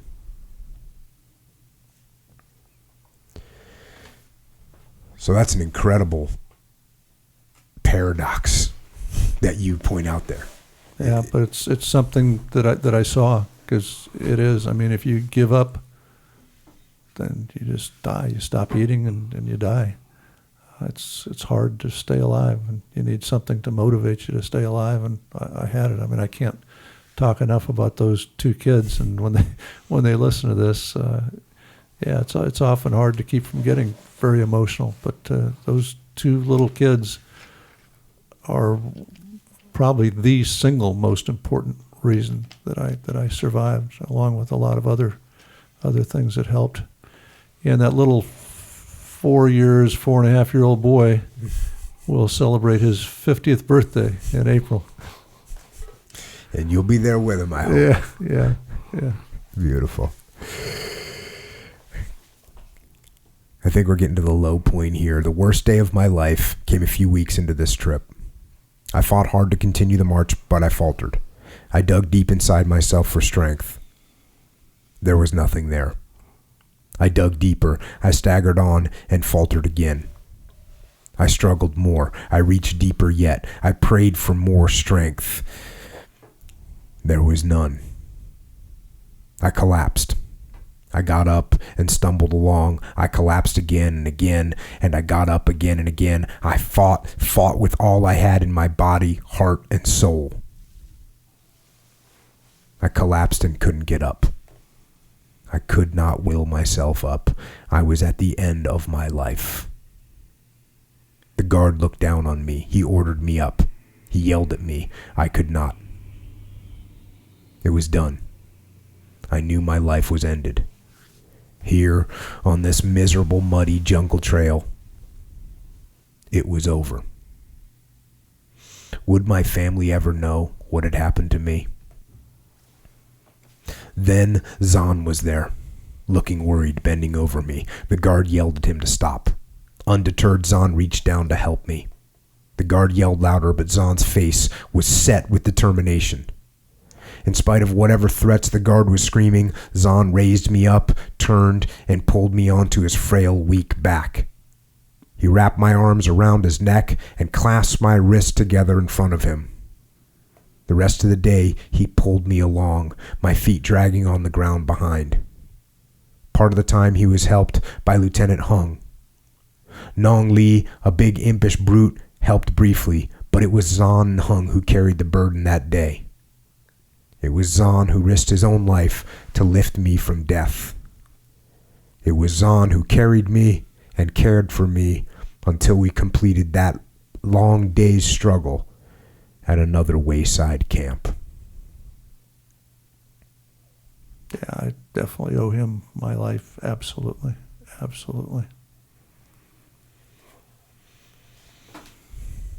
You end up falling into a river as well.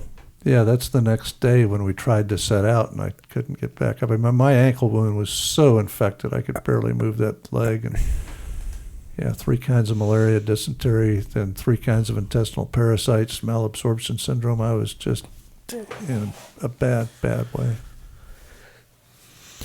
You fall into this river. Back to the book, Zahn and Wayne came off the log and down the high, steep bank to my rescue. They waded into the turret and pulled me back onto the bank. With Wayne shouting in English and Zahn in Vietnamese, they pleaded for the group to stay at the camp until I was able to travel again. They were ordered away. They wouldn't leave me. Guards dragged them away and forced them across the log bridge at gunpoint. They marched off with the rest of our prisoner group. Everyone believed I was left at that camp to die. So you get left by that group. I do. And you go to another camp where they kind of let you recover a little bit. Yeah, well, I actually stayed in that camp, and for some reason the decision was, because I hadn't had any medical treatment to that point at all for months. And at that camp, with me laid up there, they got the camp medic and came over, and I got some shots of penicillin. I guess the only reason for the decision was we were along the trail and heading north, and they wanted to get me to Hanoi if at all possible. So they did give me penicillin shots for about 5 days running. And as soon as I could stand up again and put any weight on my leg at all, then off we went back on the trail. And now you're on the trail. You're with one guard at this point, I'm right? with me and one guard. Named Zoo. Going north. Yeah, it's Zoo. DZU. Zoo. And you're hiking again, challenging terrain, and going back to the book. We continued day after day after miserable day.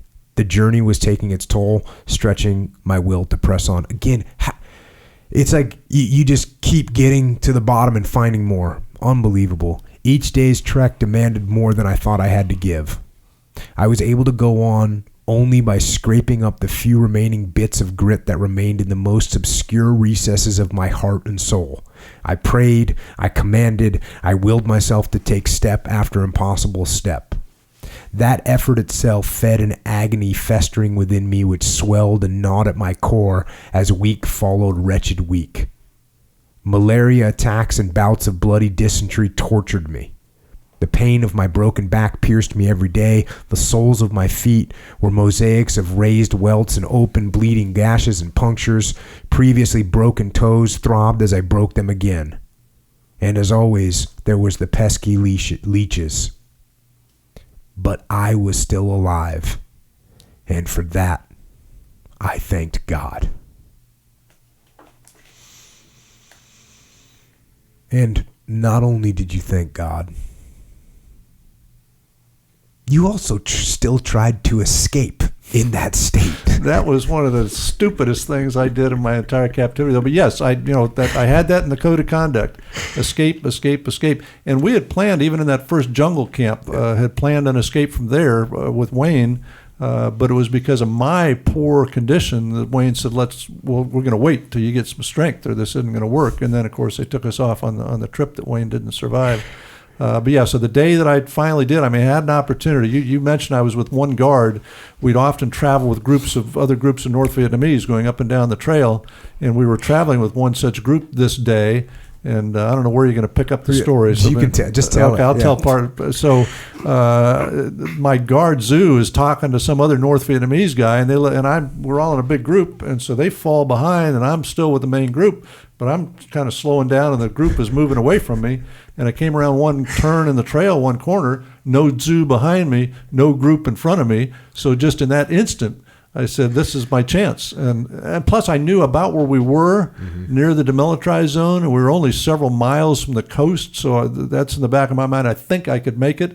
So I just took off the trail and headed up the side of a hill with my great escape, which only lasted for a very few I don't even know if it lasted 2 minutes, but a very few moments before I was recaptured. Were you going to read some of that? Yeah, this is what happened. You get recaptured. Here's your thoughts. I'm dead. It's all over. Zoo hovered over me, his AK-47 muzzle shifting from the center of my face to the middle of my chest. He shrieked, you, why you? His face burned red, his eyes wild in rage. Spit sprayed as he screamed at me.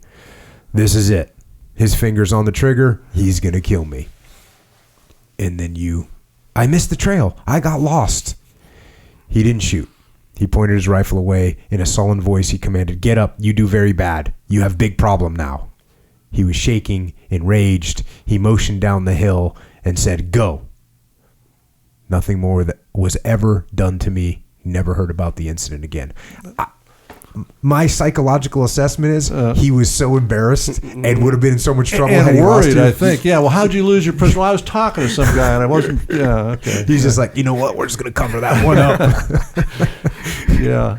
He was, out of all the guards that I encountered, he was about the worst, the meanest, despised me the most, I think, of almost anyone that I encountered. And lucky me, I get stuck with him being my one single guard that was moving me after I got separated from that group. Was he with you with that original group, and then he stayed with you to move you? In fact, when I got to that first jungle camp living in the cages, he was our interrogator there. I almost actually felt sorry for the guy. His English was so bad, it was as bad as my high school level Spanish was. I mean, he just could barely speak English, and he's trying to interrogate us and propagandize us and all this. But yeah, so he was the only guard that really spoke any English at all. So when I had to be separated from the group, they assigned him to be the one to stay back with me and move me north. And now, again, fast forward. You're now in a truck. You're now moving in vehicles. Okay, we got into North Vietnam, walked all the way up across the north or to the North Vietnamese border on foot. So we're all the way just north of the demilitarized zone at this point. And then they put us on trucks to move us into North Vietnam. And inside North Vietnam, we'd some nights move in trucks, some days and nights would march depending on the threat from American airstrikes. And of course, the trucks are these old, Soviet era things with no shocks. And by the way, you have a broken back at this point, and it's not like the roads in North Vietnam are in any kind of condition. So when we first got on the trucks, I mean, after all this death march north, my attitude was, oh, trucks, this is wonderful. God, thank God. And got on the bed of that truck. It took about a minute and a half of driving down the road in that truck with no shocks, no springs, slam, slam, slam to, And you literally had a broken back at this point. I literally had a broken back. Yeah. And of course, as you said, I think you described this to your wife as a series of unfortunate events. So yes, now you're out there and you see a flare in the sky. You recognize immediately. You know what's coming. You know it's an airstrike. Because first two are flying Mohawks up off the coast. We would pick up targets on radar at night of the convoys moving along Highway 1 inside North Vietnam, and we'd turn it over to F-4 fighter jets from the 492nd, 97th fighter wing out of Thailand, and they were called the night fighters, and they'd drop flares and then strike the target. So yes, I knew exactly what was taking place. So you yell out, airstrike. And then here we go, back to the book. The first F-4 screamed down from altitude and bombs exploded nearby. NVA anti-aircraft fire responded. The next F-4 screeched toward us. More bombs, more anti-aircraft. I began repeating, "The Lord is my shepherd, I shall not want. Yea, though I walk through the valley of the shadow of death, I will fear no evil, for thou art with me. For thou art with me, good God." The earth shook. Our truck banged about as if in an earthquake. Soldiers yelled from other trucks as some were hit. The world shuddered in explosions and flames. Then it was done. That was our first or second night on trucks after we got into North Vietnam. Yeah, so not only did I have the unpleasant bouncing around that was extremely painful, also, I think I mentioned the book, got a horrible case of heartburn that night too, so I got all this sour belches going on.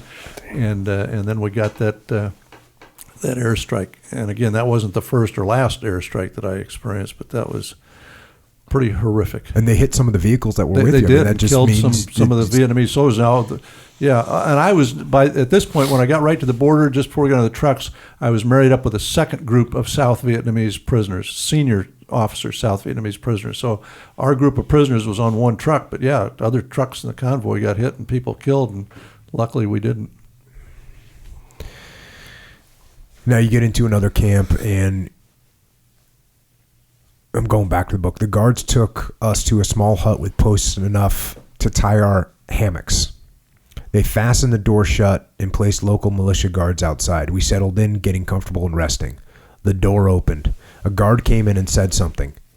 A South Vietnamese prisoner entered behind him. Lieutenant Hung. My God, I knew. It was Wayne who had died in this camp. Captain Wayne Finch. Wayne was dead. My God. Hung stared as if at a ghost, astounded to see me alive. He cried. I sat slumped, devastated at the realization that Wayne Finch was dead. My friend Wayne, who had helped me, cared for me. My friend Wayne, who I owed so much. He was dead. Shocked, disbelieving, I introduced Hung to the others. He told us how everyone thought I was dead, how the group suffered on the march north after they left me, how 2 tall American pilots joined them, how Wayne continued to get sicker, lost hope, and grew weak. I fell into sadness, twisting it into melancholy self-pity, sinking to the lowest point I had known.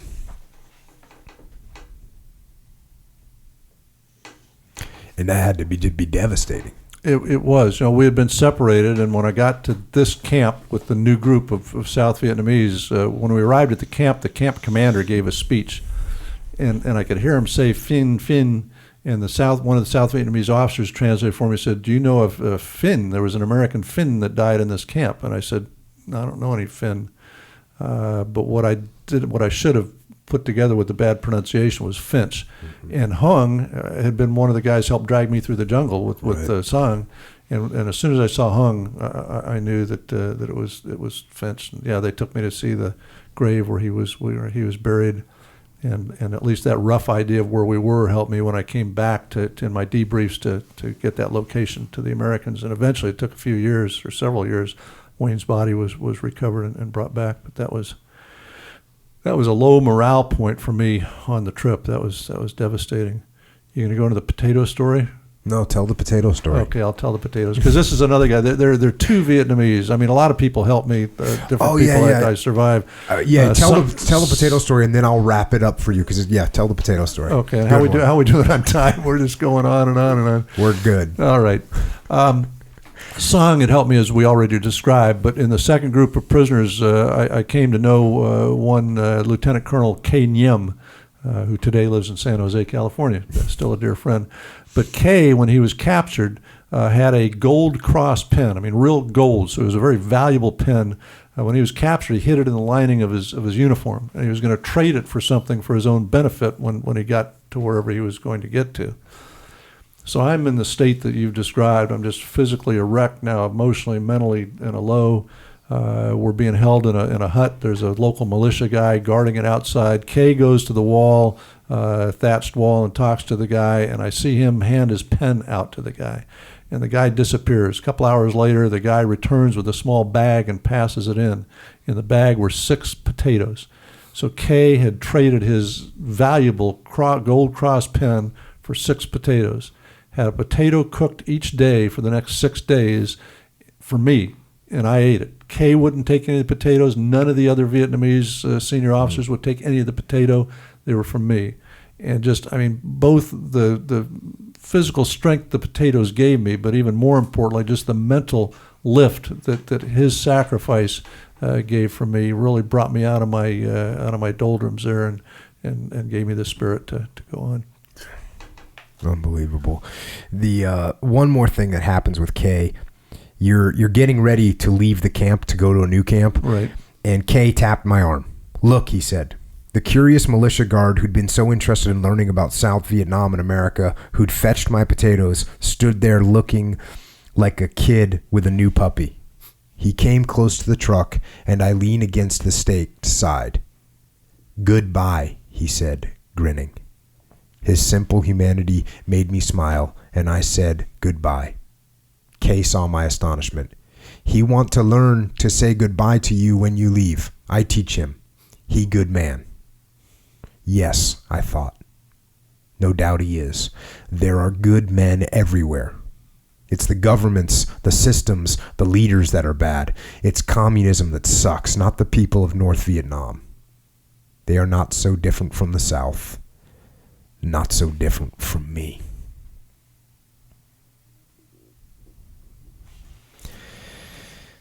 I learned a lot of lessons on this trip.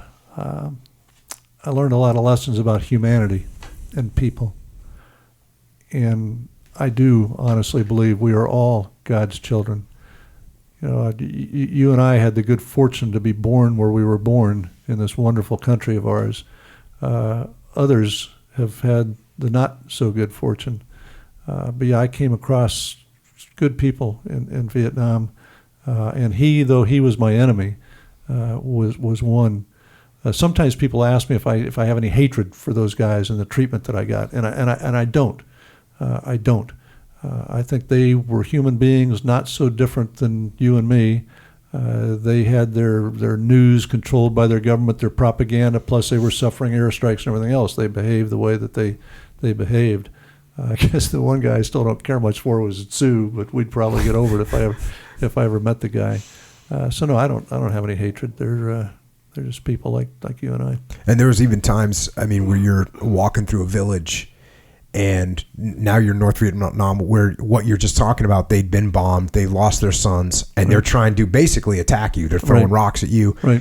And the guys that are guarding you actually, I don't think they shot at them, but they fired over their heads to protect you all, which I found to be.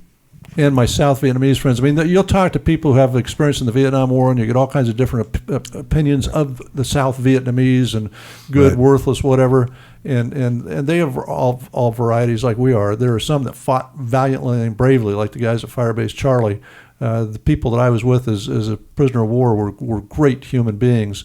And when we'd get attacked, the first ring they put me in, the communist guards would stick me in the middle, but then the South Vietnamese willingly would form perimeters around me, and then the guards were on the outside firing as necessary, all to protect me. Wow. One time, going back to the book, the guards start screaming, "Be Nam Hai, Be Nam Hai." Yeah, Bonham Hai. Bonham Hai. Bonham Hai. Which means Vietnamese Ba B, Nam 5, Hai 2. And for those of you that don't translate that real quick, that's B-52. Yeah. The bombs dropped. Hundreds of bombs fell all around us. Big bombs. Nearly on top of us. I knew there was little chance of living through a B-52 strike, but by the grace of God, no bombs fell in our crater. The earth trembled, it shook, it ruptured, and heaved. Waves of crushing pressure blasted through us, squeezing, hurting my head and ears. The suffocating pressure was painful, awful, frightening. It stopped. All was quiet. I was dead. I knew it. I felt ringing in my ears, throbbing in my head. I must be alive. Next to me, the officer sat up and holstered his pistol. By the way, the guy had drawn his pistol and held it to your head to make sure. Yeah, like I was going to escape during the B-52 strike. Yeah. Kay was moving. Others began sitting up, dazed but alive. No one could hear. No one spoke. We crawled out of the hole and started walking in the direction we'd been traveling. Yeah, this was in North Vietnam. We'd come upon an area of a lot of bomb craters that had been bombed frequently, and then the enemy shot 2 anti-aircraft rounds. That seemed to be their signal. 2 rounds was an airstrike. And then, they started shouting Bonham High, and all hell broke loose upon us. Now, you get to Hanoi. Right. And you get a bed. Aboard. Okay, aboard. There's a blanket, though. There was a blanket. It gets cold in Hanoi. And French bread. Is that hey, you called it French bread. I'm quoting you here. It's like a small piece of French bread is what it looked like, but it was just, it was kind of half rotten and pieces of rock and stick and junk, and it was just... It's funny, even in the book, because when you first talk about the French bread, French bread, and then it brought tears to my eyes. A couple paragraphs, or maybe a couple pages later, you're saying there was bugs in it and sticks. But when you first got that French bread... I was put in solitary confinement in my first prison, and I was brought a meal. And now, the whole time I was captured, down in the jungle, we got a grapefruit-sized ball of rice in the morning, a grapefruit-sized ball of rice in the evening for our food. That's what we got. Hiking up the Ho Chi Minh Trail, we would, in the evenings, they would cook rice, the communists would, and we would get about that same equivalent, about a ball size of rice, and then we would roll up a ball to eat during the journey on the next morning. So it was the same thing, two grapefruit-sized balls of rice a day, and that's all that I had, with an occasional piece of manioc, and maybe some, what the heck do they call it? Bamboo shoot. Occasionally, but mostly just rice. So I get to Hanoi. I'm in solitary confinement. They bring me a meal. It's a plate of bean sprouts, a plate of bean sprouts with this piece of French bread on the side. And I'm sitting there for a lot of reasons. I knew that I was in Hanoi. I knew that this horrible trip of walking every single day and not knowing how I was going to survive through the day, all that was over. I'm here. I'm in Hanoi. Oh, plus they'd given me a bath and gave me a prison uniform and shaved me. I had not shaved the whole time, so I've been a prisoner for months. I have this huge beard. And I sat there and they brought that food, and I cried. Tears rolled down my cheeks. I knew for the first time since I was shot down, there was no doubt in my mind I was going to survive. That was no longer a question. All I had to do was gut out those last however long it was going to be in Hanoi. They had given me this wonderful food of bean sprouts and this piece of crappy French bread, but it was wonderful. That's, yeah, beautiful. And here's, as this continues, you're in Hanoi. I'm going back to the book. I stood in a cell about 12 feet wide and 25 feet long. 6 bunks lined up to my right, head end against the wall. 2 others lay lengthwise against the wall to my left. The bunks were 3 by 6 foot pieces of wood resting on sawhorses of the same width. Each was covered with a bamboo mat, a blanket neatly folded on one end. Between the bunks on my left, I saw 2 buckets just like the ones in my solitary cells. A row of 3 small window slits, 6 by 18 inches, opened high at the top of the back wall. 7 sets of eyes fixed on me. One approached and put out his hand. I'm John Murphy, Captain, Air Force. How you doing? Americans. A room full of Americans. Oh, God bless you. And that's you're with these other prisoners and I hadn't seen another American since I split up from that group all that time ago on the trail. It was a glorious moment to come out of solitary confinement and be put in a room with 7 other guys. And this is one of the things that I talked about you as we were getting ready to record. I said, look, I want to read your entire book on this podcast because it's so good. And nobody's going to want to go buy the book now. They just heard the whole book read to them. And one of the decisions that I made was one of the things that you do in here is this is a book about you, but you do a wonderful and a beautiful job of describing and telling the stories of all these other heroes that you're with. And as a matter of fact, you call this chapter 12, In the Company of Heroes, with all these other Americans that, you told me on the way over here and you talk about it in the book. You were there for, at this point, what, 6 months were you there at this point? 7 months? Yeah, something like that. Some of these guys had been in captivity for 3 years, 5 years, 7 years. 7 years. And then the one guy I talk about in there, Jim Thompson, had been a prisoner for 9 years. I felt I needed to do that in this book. I had some real mixed feelings about writing this book. I didn't want to do a book focused, this happened to me story, and I did all this great stuff. I know I suffered, but there were so many other prisoners from this Southern experience. That's the story I wanted to tell, this different Southern experience. It's different than the prisoners who were shot down and captured in the North. So many of these guys, many of these guys suffered so much more than I did, spent so much more time in captivity than I did. So I do share those stories of those guys in the company of heroes. When I got to Hanoi, got into the prison at Plantation Gardens, I met these other guys, and they had the truly incredible, heroic stories to share. And you do a phenomenal job in the book of describing, them, who they were, what they've been through. Bill Gaunt, Al Kroboff, John Parcells, Bill Thomas, Bill Henderson, Dave Mott. Just you go through the guys. Yeah, those were the guys in my cell, and I don't know if you caught in there. Out of the 8 guys in the cell, 4 of us were named Bill. That's just crazy. 8 Americans in a cell, and 4 of us named Bill. So I became New Bill. There was Bill Gant was an Air Force pilot, about 6'4", 6'5". He was Big Bill. There was a Marine warrant officer who was some prehistoric elderly gentleman. The poor guy was 36 years old. We couldn't believe he'd survived. But he was Old Bill, and then we had an Air Force OV-10 pilot who became Young Bill. So we had 4 Bills out of the 8 guys. But yeah, then the others, and those guys had all suffered too. But then there were other guys in the camp.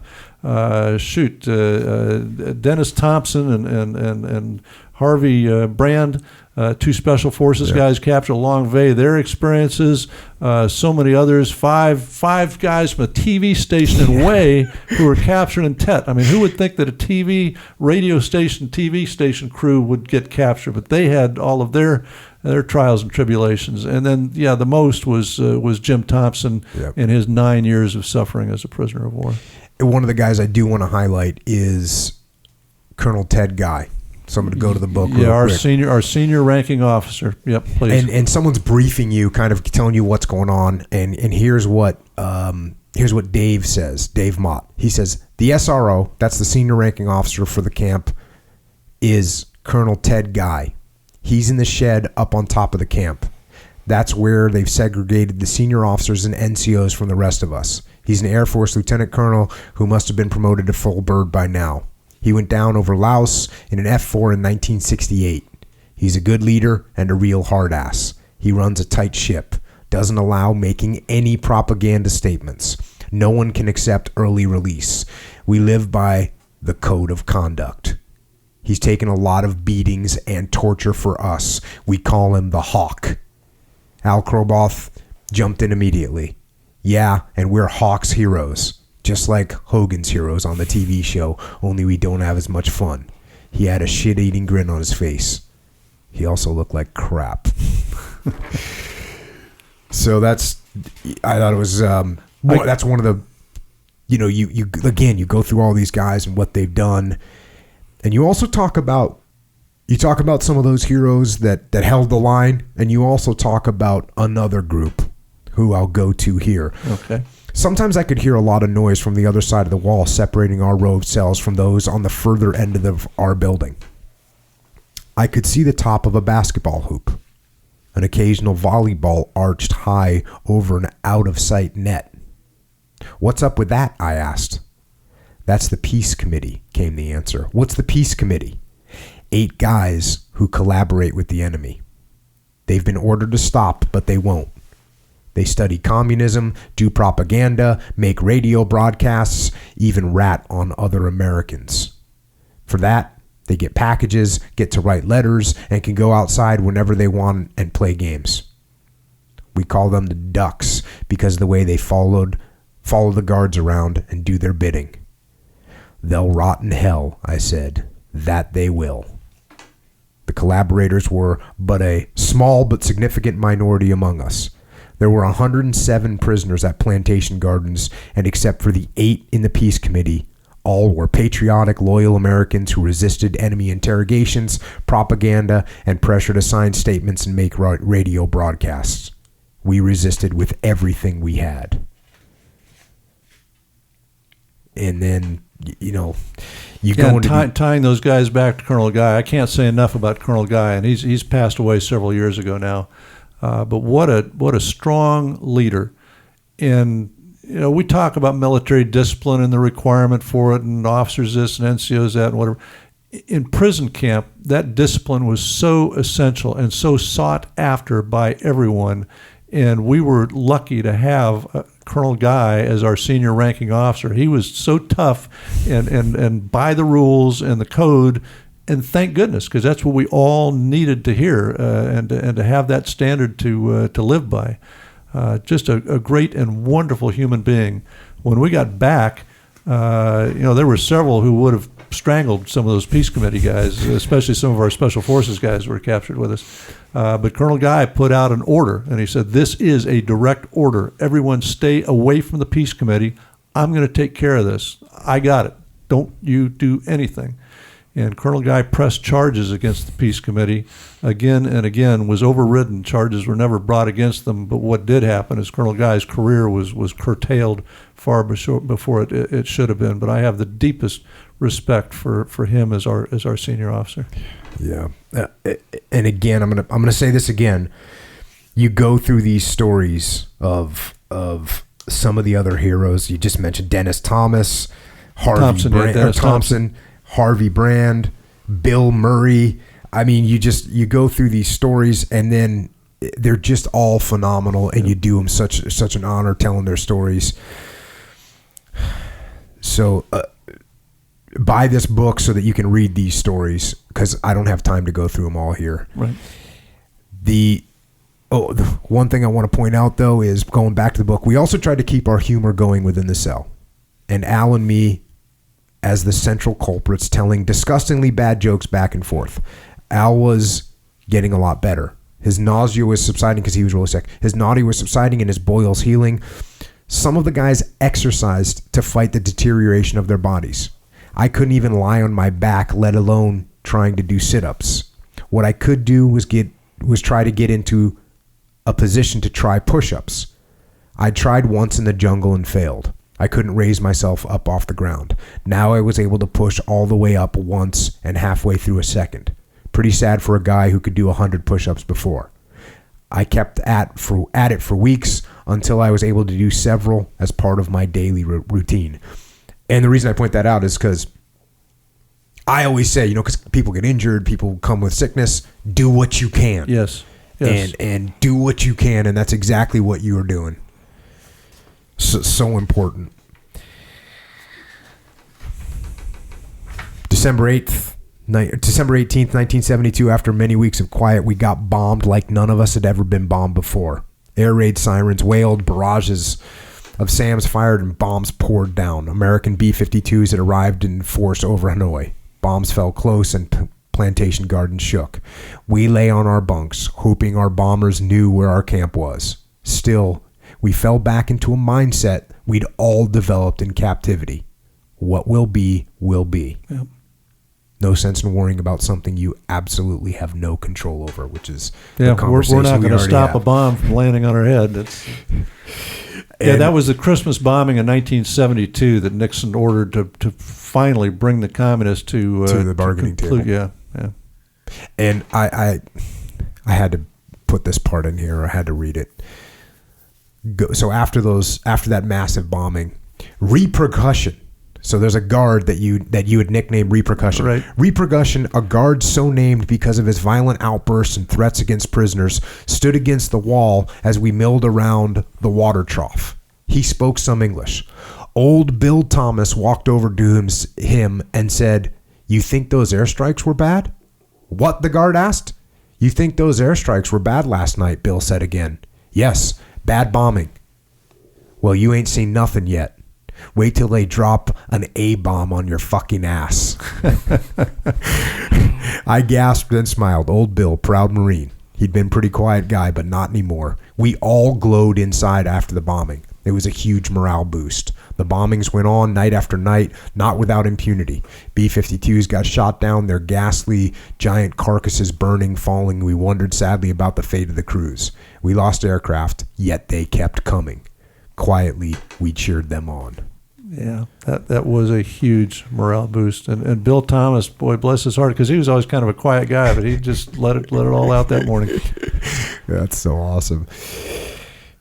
Okay, now we're in the Hanoi Hilton, the infamous Hanoi Hilton. They moved us in the middle of all that bombing attacks. They loaded us up one night on trucks at the plantation gardens and drove around. I don't know, it seemed like for a couple hours. I think they're just trying to disorient us. We thought they were taking us out in the country because of the bombings. Mm-hmm. Then they came to a stop, and we got out of the trucks and found out we were only a few blocks or several blocks from where we'd started at the Hanoi Hilton.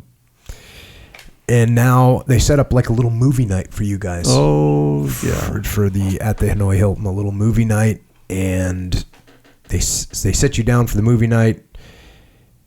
You guys are making fun of the projector operator, and finally they tell you quiet, no talk, and then the movie starts. Back to the book. The film was of Jane Fonda visiting North Vietnam. We saw an American cavorting among the enemy leadership, supporting their cause. Scenes appeared of her climbing into the gunner's seat on an NVA anti-aircraft gun, wearing a clean white blouse, smiling broadly, laughing, donning a North Vietnamese army helmet with live ammunition at her feet that would later shoot down American planes. In the film, she sent a message to American servicemen calling us war criminals. She said we were following the orders of other war criminals that were like the leaders of Germany and Japan in World War II, who were executed for their crimes. I was stunned. We didn't dare speak out loud, but we had plenty to say to each other when we got back inside our cell. Days later, they showed us some news clippings from American newspapers and magazines. They all had news of war protests. One was former U.S. Attorney General Ramsey Clark demanding that Americans stop bombing North Vietnamese dikes. He had been Attorney General under President Johnson during the buildup of American forces in Vietnam. Now he was making statements from Hanoi that it was inhumane to bomb dikes and that we should never do it again. A photo showed him standing beside a dike with a single bomb crater. I knew he did not have an air campaign to destroy the dikes. This was an errant bomb. The war protesters at home never bothered me.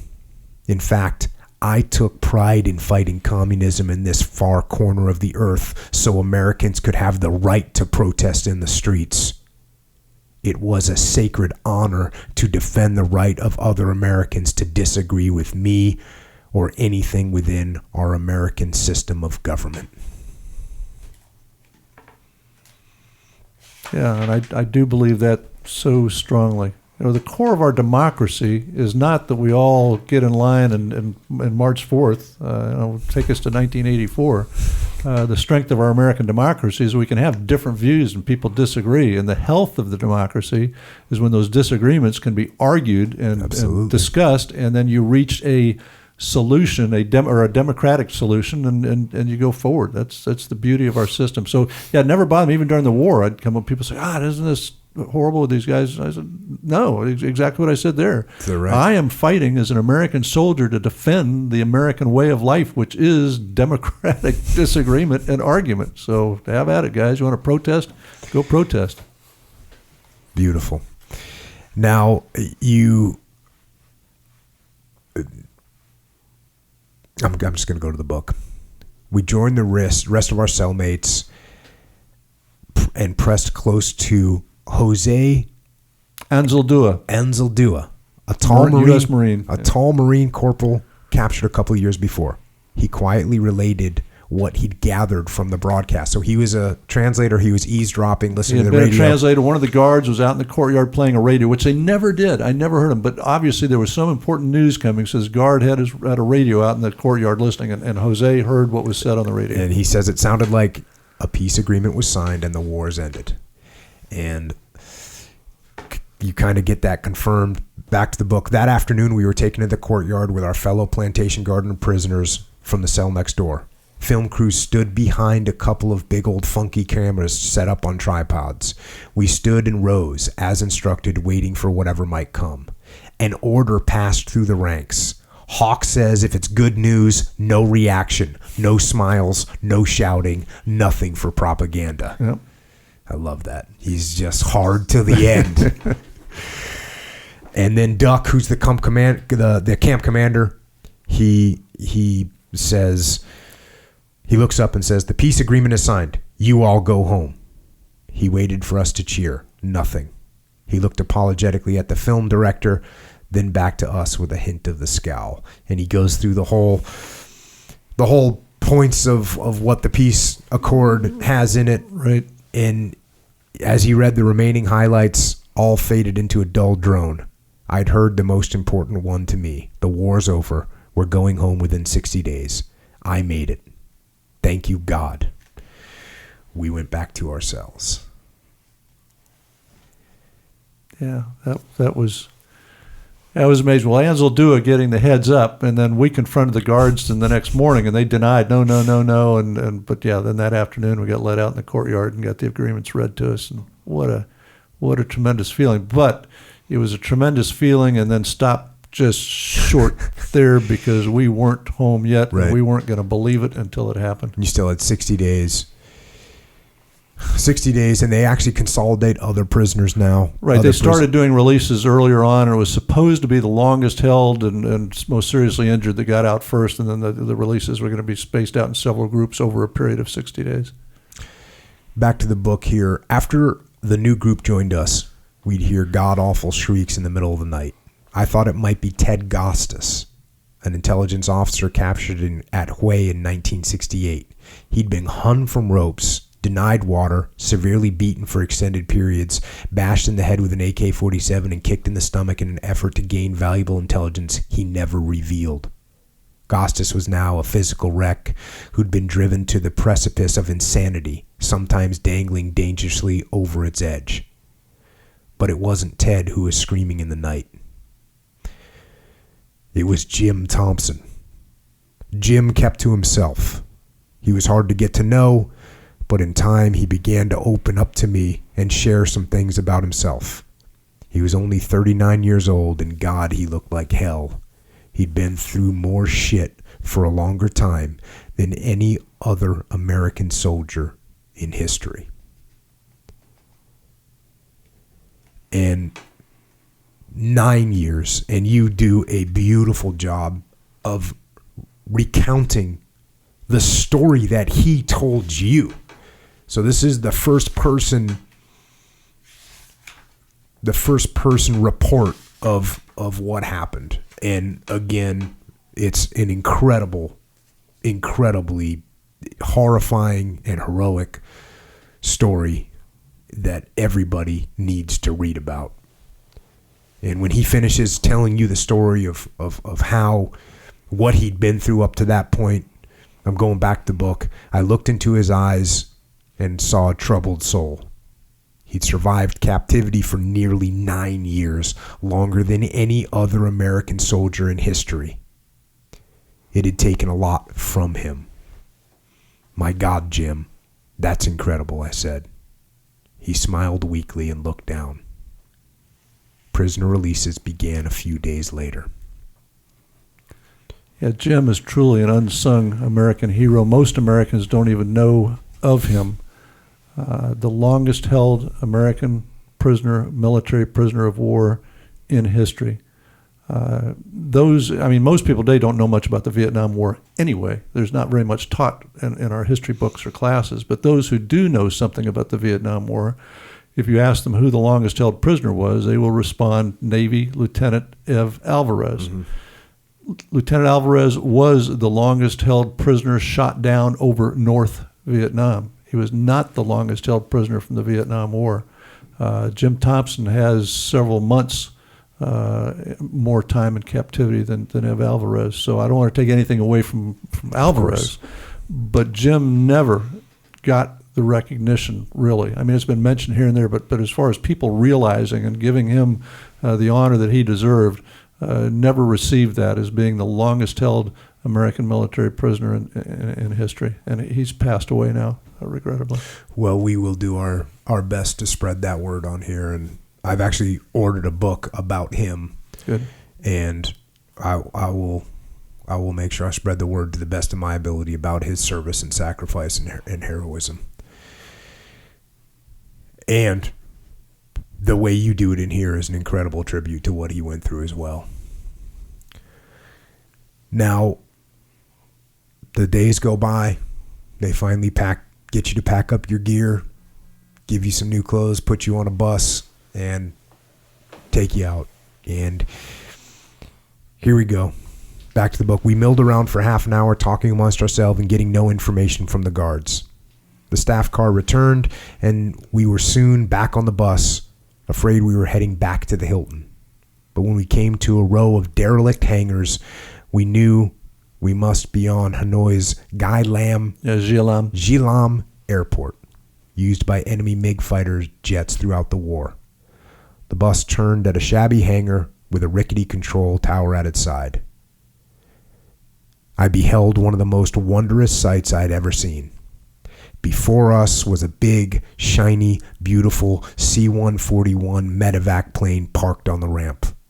The American flag and a red cross were painted high on its tail.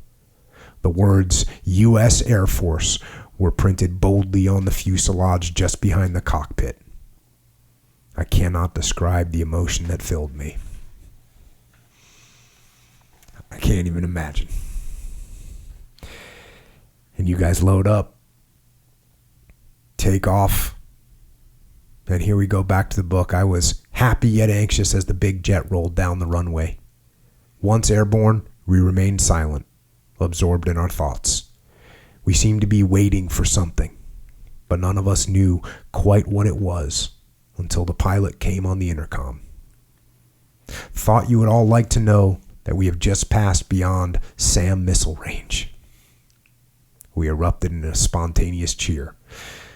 I was overwhelmed with joy. It was real. We were free. We were going home. Nothing could stop that now. yeah, we really, even though we didn't consciously know it or talk about it, we didn't have the feeling that we were home free until that moment when the pilot came on and said, because the missiles couldn't shoot us down, we were on our way heading to the Philippines. I'm gonna again skip through. We're running a little long on time, but one of the things I wanted to point out in here is that you got back, you're in the hospital, you're going through some of your recovery, and you get asked to talk a bunch. Hey, can you come talk to this group, talk to that group? And you're saying, no, I don't want to talk to anyone. Don't want to talk to anybody. And finally, you get asked one more time, and I'll go to the book. I just want to ask you, please, to consider one last time. This group is the Bataan Corregidor Survivors Association, and they really want one of the returned Vietnam POWs to talk to them at their gathering tonight. You're the only one still here. I was blown away. Wait a minute. These are POWs who survived the Bataan Death March in World War II, and they want to hear about me after what they've been through? And of course, you agree to do it. And this is the part that I wanted, especially the vets, because a lot of vets listen to this. By giving me an opportunity I couldn't refuse, they made me come out of my shell and speak publicly about what I'd been through. They opened the door to what would become the greatest therapy possible to help me deal with all that had happened to me. Many of my friends who have not been able to talk about what had happened to them have not readjusted well. Several still have major psychological issues haunting them. A couple of days later, I got an invitation to speak to a high school assembly, which I accepted. In the weeks and months ahead, I'd be asked to talk to various groups, and I agreed to do as many as I could. I strongly believe that the opportunity to share my experience has been one of the principal reasons I've been able to readjust and deal with life as well as I have. That, coupled with my faith in God, love of family, and my inherently optimistic nature. Yes. I can't. That is probably the greatest bit of advice that comes out of this book. I mean, I came back. I didn't want to talk to anybody. I didn't think anybody could understand what I had to say. And I think many vets have the same feeling. Just leave me alone. I will get through this. And plus, you don't know what I've experienced, and you can't understand if I try to tell you about it. First of all, they can understand to a degree. No one will ever be able to understand everything that you've been through, but they can understand to a degree, and they do want to listen. Okay, that's the receiving end.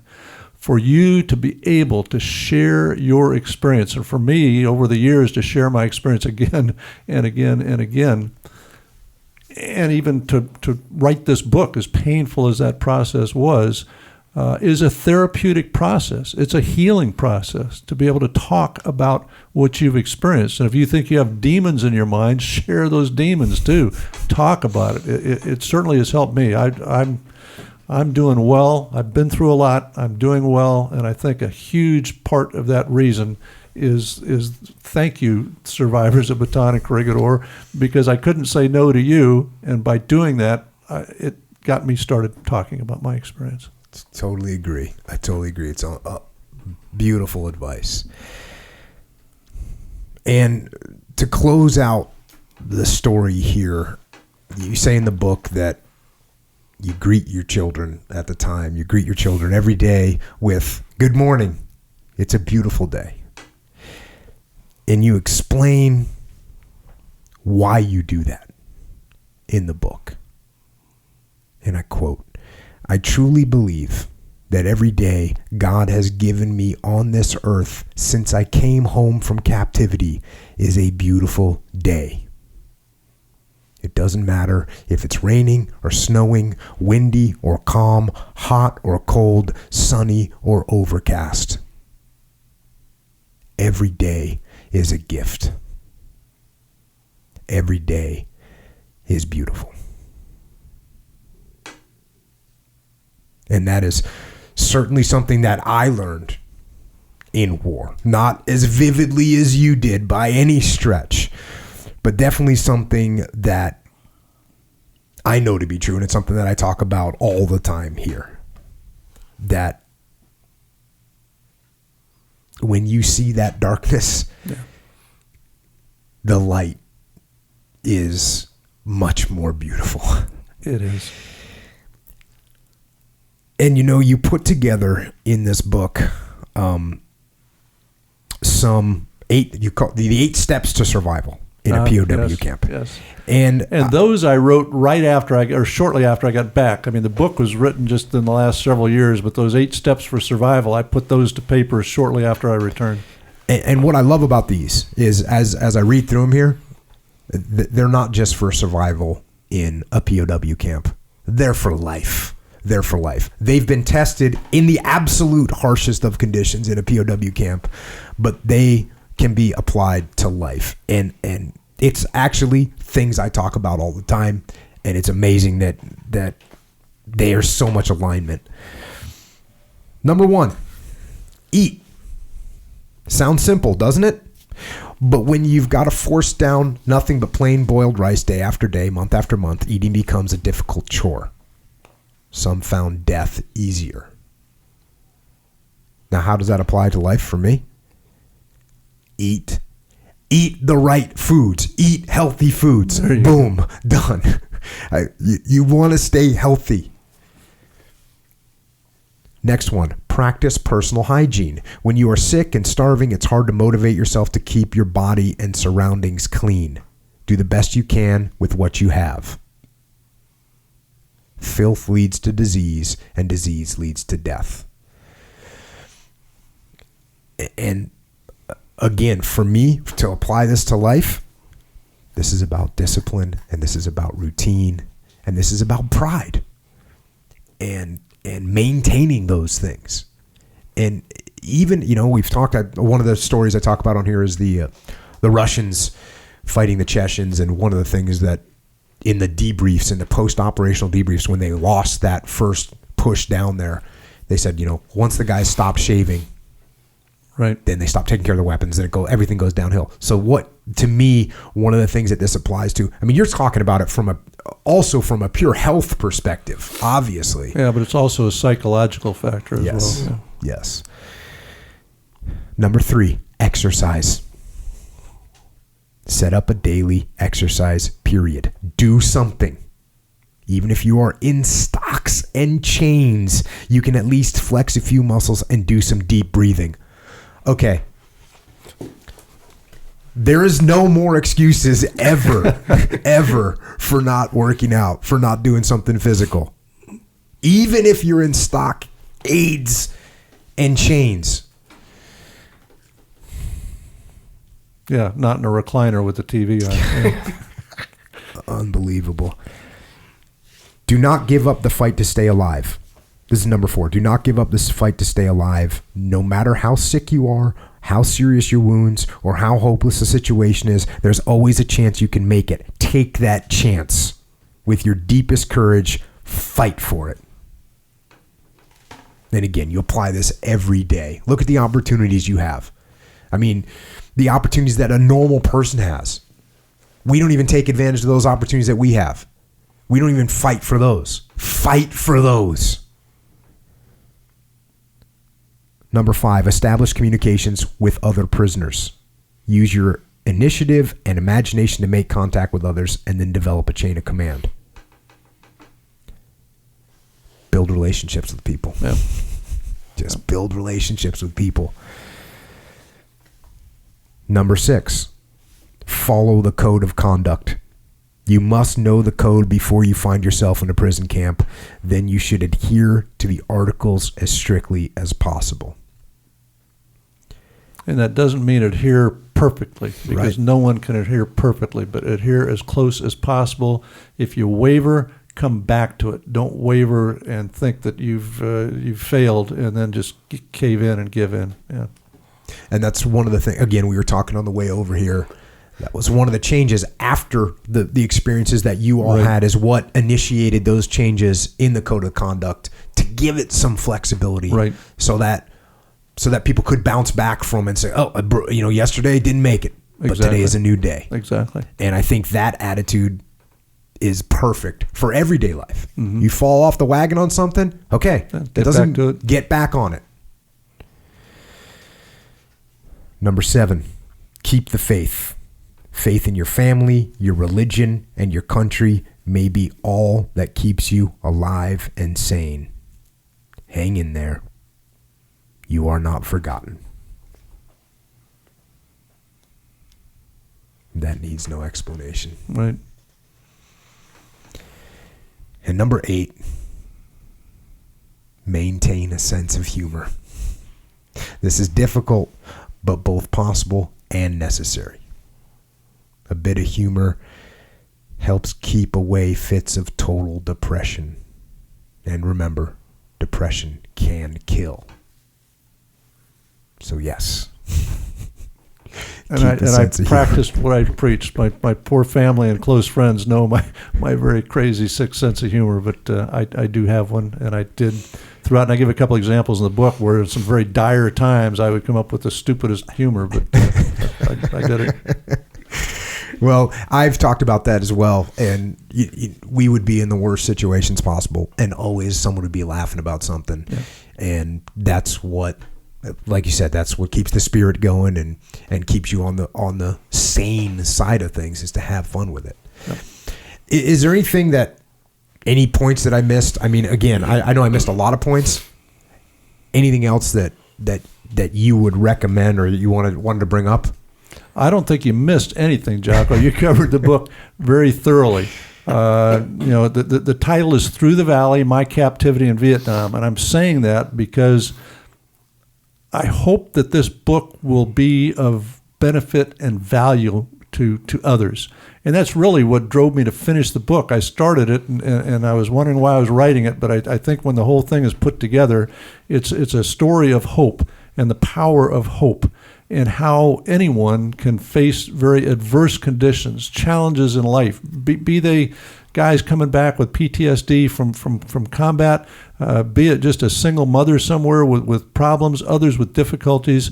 I think in reading this book, you can come out of it with hope and hopefully with motivation to overcome those difficulties and have a full, wonderful, and beautiful life, because it is a beautiful thing if we'll just grab a hold of that beauty and go for it and not dwell on whatever negative aspects there might be.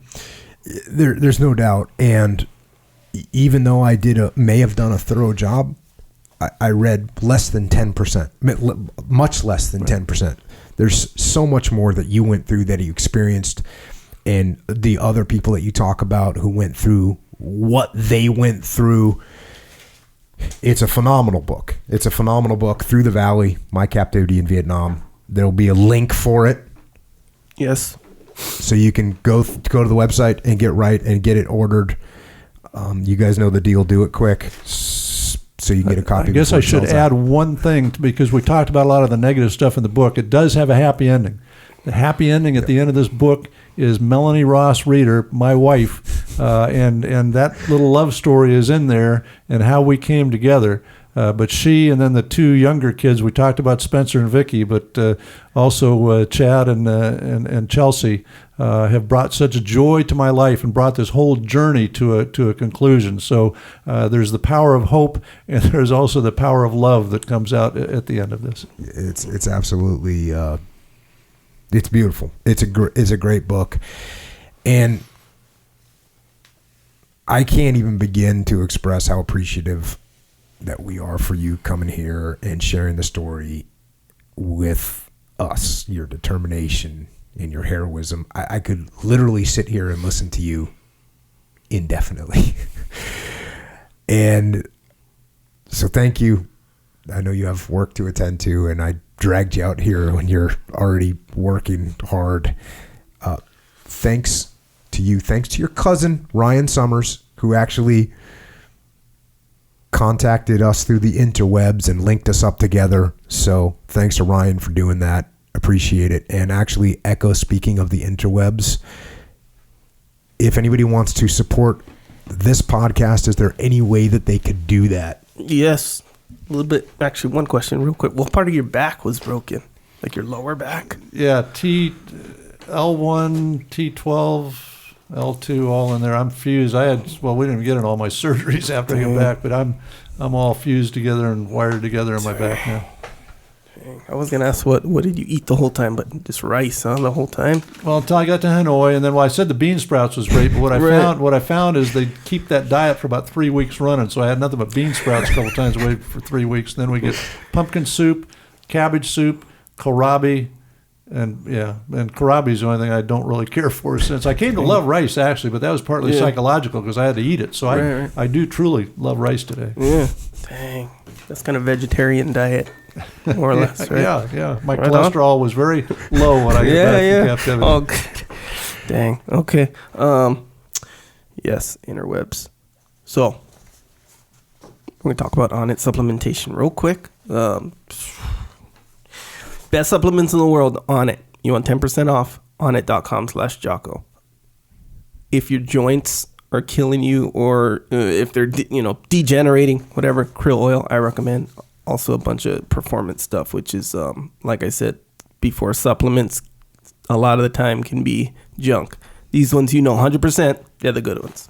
Anyway, Onnit.com/Jocko, get 10% off. Another good way to support is the Amazon click-through that we always talk about. It's basically before you do your Amazon shopping, click through the website. There's a little Amazon shop banner. You click through there, then do your shopping, and then, that it supports that way. Real good one. Subscribe on iTunes if you haven't already.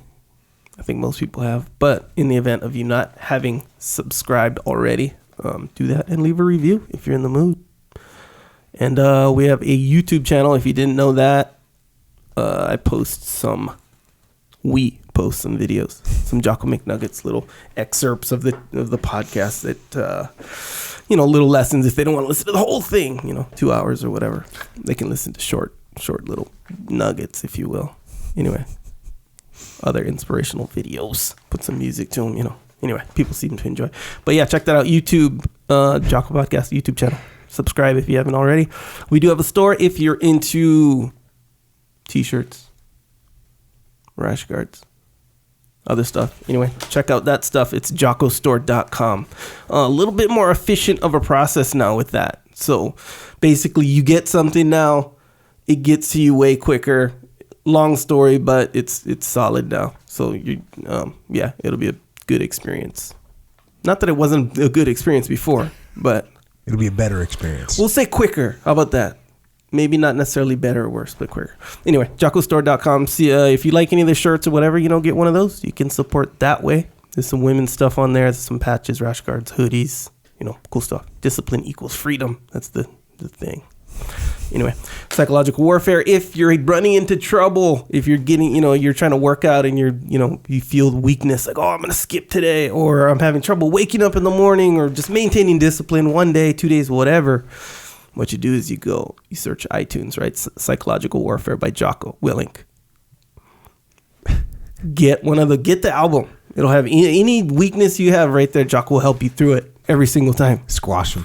Yeah, every single time. 100% effectiveness. Yeah. And those are the ways to support. While you're clicking through Amazon, again, pick up this book right here. There you go. Pick up this book. Through the Valley, My Captivity in Vietnam by William Reeder. It's an unbelievable book. Cover to cover. It's an unbelievable book, so get it. Get yourself a copy of Extreme Ownership. If you don't have it, buy it. If you do have it, if you don't have it, buy it. If you do have it, buy one for all your subordinates, your boss, and your boss's boss. Do it immediately. Yeah. And Jocko White Tea, you can get it on Amazon. You can also pre-order, if you want, Way of the Warrior Kid. Order it now.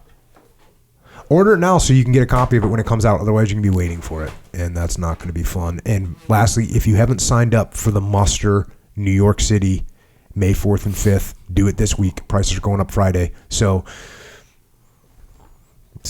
get after it. Come to the Muster. And if you want to give us feedback or comments or continue this conversation, you can find us on the interwebs. Twitter, Instagram, that Facebookie. We are there. Are you on social media at all, sir? I am. I think it's William Reeder Jr. is the Facebook page. Nice. Yeah. So, friend or follow William Reeder Jr. and you'll connect with the Colonel here. Echo is at Echo Charles. I am at Jocko Willink. Echo, do you have anything else to add? That is it. Thank you so much. Honor. Sir, anything else you want to add? No, thank you both for what you do with this wonderful podcast, and indeed, it was my honor to be here and be a part of this. Well, sir, I don't even know how to respond to that. Thanks again to Ryan Summers for linking this up. It has been an absolute honor. Thank you for coming on. Thank you for writing this book. Thank you for talking to us today. But more important, thank you for your service to this great nation.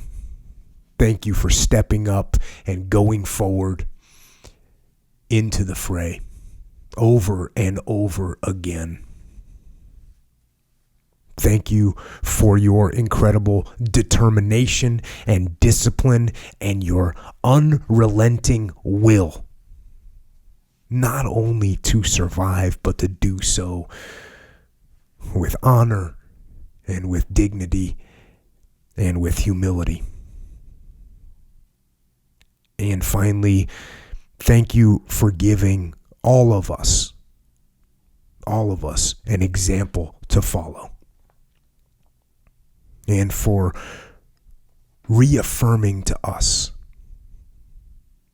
that despite the darkness and the evil in the world, and despite the discomforts and the hardships we face and the challenges that all people must confront, despite all that, thank you for making sure that we remember, without question, that it doesn't matter if it's raining or snowing, windy or calm, sunny or overcast. Every day is a gift. Every day is beautiful. Every day is beautiful. And we will remember that. And so, until next time, this is Colonel William Reeder and Echo and Jocko. Out.